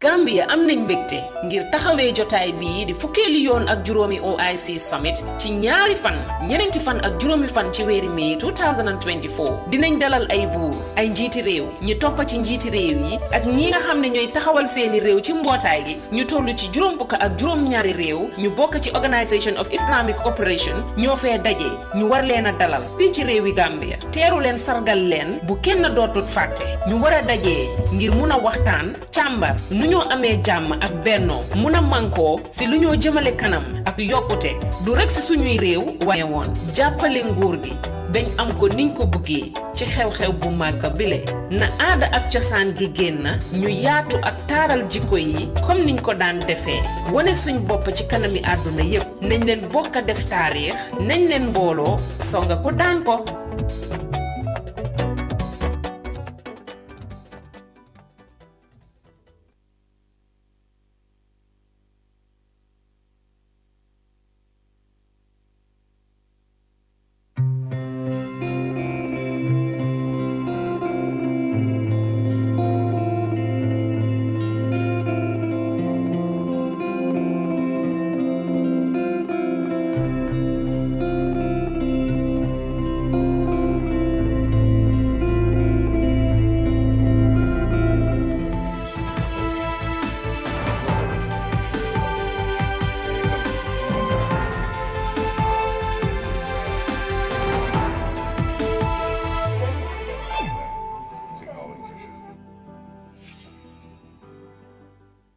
ko defee ñu leen di gërëmaat bu baax a baax ci ni ngeen di yàgg di ànd ak ñun ci jotaay ji ci Good Morning Africa xam ngeen ne suba bu nekk ñu ànd ak yéen waxtaanee réew mi def taxaw seetlu tamit ci tolluwaay bi mu doon lu am solo ñu ngi leen di jaajëfal bu baax a baax ci su ko defee nag ñu yegg si ci ponk bu mujj ci jotaay bi mooy yéenekaay yi li ñu xëyee ñoom tamit seen ay xibaar gannaaw bu ñu waxtaan ak suñu gan ñu ndar keppale jotaay bi loolu incha allah ñu ciy ànd ak Mohamed Mbaye Garmi suba bu nekk Mohamed ñuy neen la bu baax a baax naka suba si. ñang ak suñu gan gi fi jógee nii ak ñi seetaan Good Morning Africa. rawatina li mujj ci jotaay bi muy li gën a fës ci yéenekaay. acca ñu bàyyi la nga seet lan moo gën a fës ci gars yi si seen xibaar tey ci alarba bi. waaw li si gën a fës bokk na rek ci tolluwaayu réew mi ak itam nag féeri bi dikk na ci lool ak ci wàllu fii di Point newspaper am nañ fi tamit Foria ak bi nga xam ne moo di Standard newspaper waaye nit ki ñu koy defee saa bu ne dañuy xëy tamit di jéggaani yenn yi ruusee ci biti réew rawatina ci ca Sénégal foofu itam am nañ fa yenn ci yéenekaay foofu di l'informateur su ko defee rek bu ñëw jukkee yu ci réew mi ba noppi doog nag daal di jàll biti réew bokk na ci fi ñu koy dooree nag mooy di ay newspaper nag moom it xëy na bind lu am solo ci xar-xanamam gi ni ki rek nu mu koy defee moom nag mu ngi ñu dikkalaat ci li nga xam ne moo di ci féeri bi nu mu ko bindee ci xar-xanam gi mooy ñi nga xam ne rek ñoo di passagers yi ñoom nag ñi ngi ci guddi gu bët setagut ndax nag féeri bi di Kanilaay lu toll ci juróomi fan mi ngi rek tak ci biir géej gi ak nag li nga xam ne moo di seen i bagage ak seen i wota te mënuguñu ci rek jot ginnaaw ba nga xamee nag ci àjjuma ji lii di ferry bi di Kanilaay dafa rek jóge woon baara doon jëm ci Banjul loolu yi nag sabab mu amoon jafe-jafe ba rek tak ca géej ga foofee ginnaaw ba nga xamee ni nag ñii di Navy yi ñoom duggoon nañ ngir rek jàppale leen waaye teewul nag bagage yeeg woto yi moom ma nga fa des ba tey ferry bi di continuer di tak ba tey nag ci biir ay newspaper bi sax mi ngi ñuy xamal ne njiiti réew mi demoon na démb seeti ñooña si seeti goo xam ne nag yëgalewut ko maanaam unannounced visit ci foofee ci fii di ay ba dañu ñëw nag ci beneen muy ñëw rek ci Russia ki nga xam ne rek moo di seen représentative yi muy ki leen di teewal ca fa nga xam ne moo di ca kuréel gi yor wàllu kaaraange muy Security Council moom nag daal dina addu di wane daal ne lu jëm ci wàllu naafeq ak li nga xam ne maanaam double standard ak hypocrisie ñii nga xam ne ñooy foofee ca Security Council muy rek kuréel gi yor wàllu kaaraange gi dañ ko fa rek daal di wane ci diggante Iran ginnaaw bu mu def amale ab congu jëmee ca Israël taxawaay bi nga xam ne nag ñooñu taxaw nañ ko ci gis nañ daal li ci am daal mooy ab naafeq dëgg lañ fa rek wane foofee ba tey Amadou ñu fi nga xam ne moo di ci ay newspaper moom nag daf ñu xëy di ñu nettali daal dinañu ko rek xamal ne bu fekkee US dollar la li nga xam ne rek moo di dollar bi mi ngi rek wecceeku fii ci rek juróom-benn fukki dërëm ak juróom-benn yu toftal juróom-ñeent fukk ak ñett maanaam 66.93 dalasi mooy nekk rek US benn dollar nga ñëwaat ci euro bi tamit mu xamal ñu ne mi ngi ci rek ci 72.47 dalasi maanaam juróom-ñaar fukki dërëm ak ñaar yu toftal ñeent fukk ak juróom-ñaar boo ñëwee nag ci pound moom nag mi ngi toll ci 85.01 maanaam juróom-ñetti fukk ak juróom yu toftal benn loolu la ñu rek daal di xamal boo ñëwee nag ci Swiss France moom it mi ngi ci juróom-ñaar fukk ak ñeent yu toftal juróom fukk ak juróom-ñeent maanaam 74.59 dalasi boo ñëwee nag ci CFA France maanaam rek CFA mi ngi rek ci 54 li nga xam ne rek moo di ci 542.23 loolu la ñu rek daal di xamal muy rek 5000 bi maanaam junne bi mi ngi rek ci juróomi téeméer rek ñeent fukk ak ñaar yu tombal ñaar fukk ak ñett amul dañuy tëj boobule yéenekaay demaat ci beneen yéenekaay boobule di standard moom nag it xëy na bind lu am solo ci xar kanam gi ni ki nekk ni mu koy defee saa bu xëyee mu ngi ñuy xamal ci yu am solo dañ koy rek ñu xool bu njëkk buñ ci demal bokk na rek ci mbiram coowal fiir yi ndax wax naa la ne dafa fës lool ci yéenekaay yi tey bokk na rek ci nguur gi ñoom nag jël nañ seen matuwaay ngir rek daal di jënd ñaari fiir yu yees daal nañu xamal ni ki tey jile daal dinañ amal ab xaatim ci seen diggante ñi nga xam ne rek ñoom ñoo war a daal di design boobule fiir yi ngir rek ñu daal di am ñaari fiir yi ngir fexe rek jooy bi askan bi di jooy ci wàllu dem ak dikk bi ci wàllu ndox mi wala ci géej gi mu daal di rek dakk ñoom nag tey jile ci fukki fan ak juróom-ñaar ci weeru avril ci lañ rek daal di door loolu yi nga xam ne rek moo di xaatim torlo gi ñu wax ci leneen koo xam ne dafay xeex lu jëm ci wàllu environnement bi ak yeneen i mbir yi ci rek aju moom nag dafa daal di ñaax nguur gi ngir ñu bàyyi ñi nga xam ne ñooy ndaw manduwaar yi ñu rek jàppoon foofee nag ca manduwaar ci ab jafe-jafe yu amoon foofee ba ñu wax ne ñoom dañoo xat sart yi leen rek alkaati yi santoon ñoom nag daal di nañu ñaax nguur gi ngir rek ñu bàyyi ñooñu Amadou ba tey ñu tëj standard ubbi bi nga xam ne rek moo di Foria ubbi bi nga xam ne rek moo di point newspaper point moom it xëy na bindu lu am solo ci xarxanamam gi Amadou su ko defee rek ñu daal di ëñ ko xool bu njëkk buñ ci àndal mu ngoog moom ba tey tamit ni ma la ko waxee woon ci féeri bi la dellusiwaat ni kii ni ma la ne féeri bi dafa fës lool ci li nga xam ne moo di foofee ca féeri ba maanaam rek unannounced visit bi nga xam ne njiiti mal na ko dem na leen daal nemmeeku leen dem ci ñi nga xam ne ñoom yi loolu la ñuy rek Foria daal di xamal Amadou ba tey ñu wax ci leneen ndax Foria dafa génn ak ñun biir réew mi dem Sénégal di ñu xamal ne njiiti réew mu yees ma di Bassirou Diomaye Diakhar Faye yéenam dëgg daal mooy fexe ba rek li nga xam ne moo doon moomeelug seen njiiti réew ma woon wala seen njiiti réew mu njëkk di Léopold Sédar Senghor ngir rek ay moomeelam bokk na rek ba ci ay wota yi nga xam ne rek moo ko moomoon mu daal di ci jotaat indiwaat ko ci biir Sénégal ngir rek sénégalais yi seen bopp di mën di dem di ko xool di gis li nga xam ne mooy moomeel yi Senghor amoon te nag mu nekk ca réewum France dañuy tëj nag yéenekaay réew mi daal di nag dem ca Sénégal ñoom it nag xëy neen bindul dara ci ak weer ginnaaw ba nga xamee ni daal di jébbale lenge yi ba dem door na liggéey bi nga xam ne nag moom la ko ñii di rek waa France daal di rek sas ngir mu leen di teewal moom njukkal foofee moom it mu daal di dellu njukkal Guterres ci rek nu mu ko daal di rek jaajëfale ci liggéey bu ñu ko jox ak itam nag yéene bi nga xam ne rek am na ko ci ngir gën a mën a rek liggéeyal ñoom moom nag tàmbale na li nga xam ne moo di liggéey bi Amadou. jërëjëf Garme ci leeral bi ak yaatal bi mu doon lu amati solo ci ni nga ko indee su ko defee baax na trop ñuy gën a yaatal li nga xamante ne mooy xibaar yi comme ni nga koy defee suba bu nekk li ci gën a am solo mooy président Barrow surprise visit bu mu dem def ci GPA ferry service jaar tamit ci gaal yi fu ñu nekk foog na. foog mu dem waaw foog mu dem de. coow li nu mu bëree nii. waaw dafa baax trop foog mu demal fa gisal fa boppam. because gaal yi am nga Friday ak yin fa report war naa leen. nu mu mel léegi. nguur gi war koo bàyyee ñi fa nekk rek. war naa dem visite ministre bi waroon na fa dem. ñëpp war neen faa dem gars yi féeri bi ñooñu demoon neen fa waaye béréb bu ñu war a bàyyi xel la léegi wax naa la ne fii weer béréb bu mooy jàllale nit ñi ak Banjul kon yoon la pour président bi di toog réew mi di am coow lu mel nii parce que léegi ñu ngi ko fi doon wax li dal réew mi nii dalut Jawara. dalut Jammeh tam si 22 years. waaw ci li ma dégg sax moom jàpp na ne xëy na taxawaay bi waroon na am moo amul ba tey ñuy dund. of course looloo am. parce que tey ñoom ñëpp dalul leen. ay week si leen doon dégg.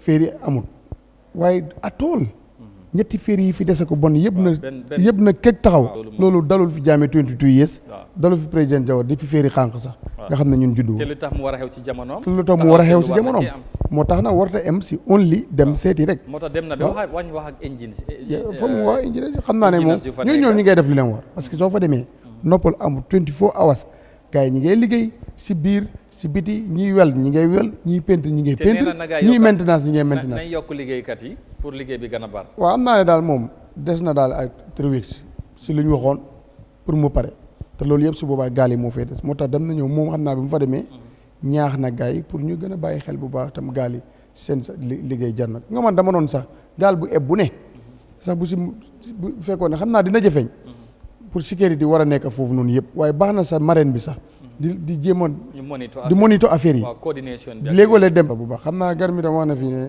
Jomaay pour bagage si Senghor yi ma ne ko de wute naa ñun suñ forme bu ñu jaay bagage am yi moom ba tasaare ko ba li fi nekk bu utee xam fu mu ne ñoom ñu bëgg a dajale Sénégalais gis ko ñi tasaare ko ñun te loolu jubluwaay bi yëpp moo doon ñu delloo si ko fi ñu wax ne la ko jëlee buñ ko delloo woon foofu one can understand but some individual ñoo ko bénéfice looloo seen xaari Gambien si moo tax waxtaan bi dafay gën a xóot dina continuer incha allah honorable ñëwaate ak ñeneen ci li nga xam ñu ngi ñi ci xam dara pour mu bañ ñoo dalaat ëllëg mu ñu bañ ñoo dalaat waaye tamit affaire tamit bañ a doon seetaan ñi nga xamante ne jël nañ ko te waruñ koo jël ñoom tamit comme nañ ko delloo fu ñu ko jëlee wala lam doon jar ñu fay ko rek parce que am na ñoo seen affaire baax na si waaw su ko defee ba suba incha allah waaw jërëjëf jaajëfal la waaw jaajëfal ko moom tamit ci yéene kaay am na solo waaye taay day biddanti trop nag daf de aye ji wax dëgg war naa teel a jóg Garmi su ko defee gërëm la sant la ci leerale am na solo xam naa ci kanam incha allah da nga ñëwaat ci xibaar yi gën a yaatal waaw jërëjëf maa lay sant di gërëm ñëpp di gërëm ñang dig leen daje bu benn waxtu jotee si xibaar yi incha allah waaw moo la mbaadu waaw ñang mbaaloo la xam naa mu ngi lay dégg xam naa am nga teel a jóg bi foofu xam naa moom loolu la incha allah maa ngi ñu ngi leen di jaajëfal baax ba jaajëfal Mohamed Mbaye Garme ci yéen kaay ak Modou Mohamed Niang jaajëfal honorable tamit ci li nga xamante ne mooy ci waxtaan bi ak yaatal ak leeral yim ci indi waaye tamit Modou Lamine Faye comme moom ñan duñ ko waxee ñu ngi ko gërëm bu baax moom tamit ci yitte bi ndax dafay teel a jóg ndax time difference bi waaye daf koo jaral mu teel a jóg mbur waxtaan ak réew mi jox ñu update ak xalaatam waaye tamit xam-xam bu mu am ci wàllu kaaraange surtout ci wàllum luy xeex wàllu criminalité ci réew mi su ko defee ñu gërëm leen sant leen bu baax ci safo bi ak ci kóolute bi ci ni ngeen di ànd ak Eyeafrica TV waaye surtout jotaay gi di Good Morning Africa bu leen sori suñu ay programme dina wéy of course ci buñ fi jógee rek borom ambiance bi waa Sappali ñoo ñëw utuñu ànd ak yéen ci beneen anam incha allah ba ci kanam waa keppaar gi tamit ñëw xibaar yi bu ci kanam yi ak Garme danay ñëwaat incha allah mu gën a yaatal jërë ngeen jëfati ba suba incha allah ñu ànd ak jàmm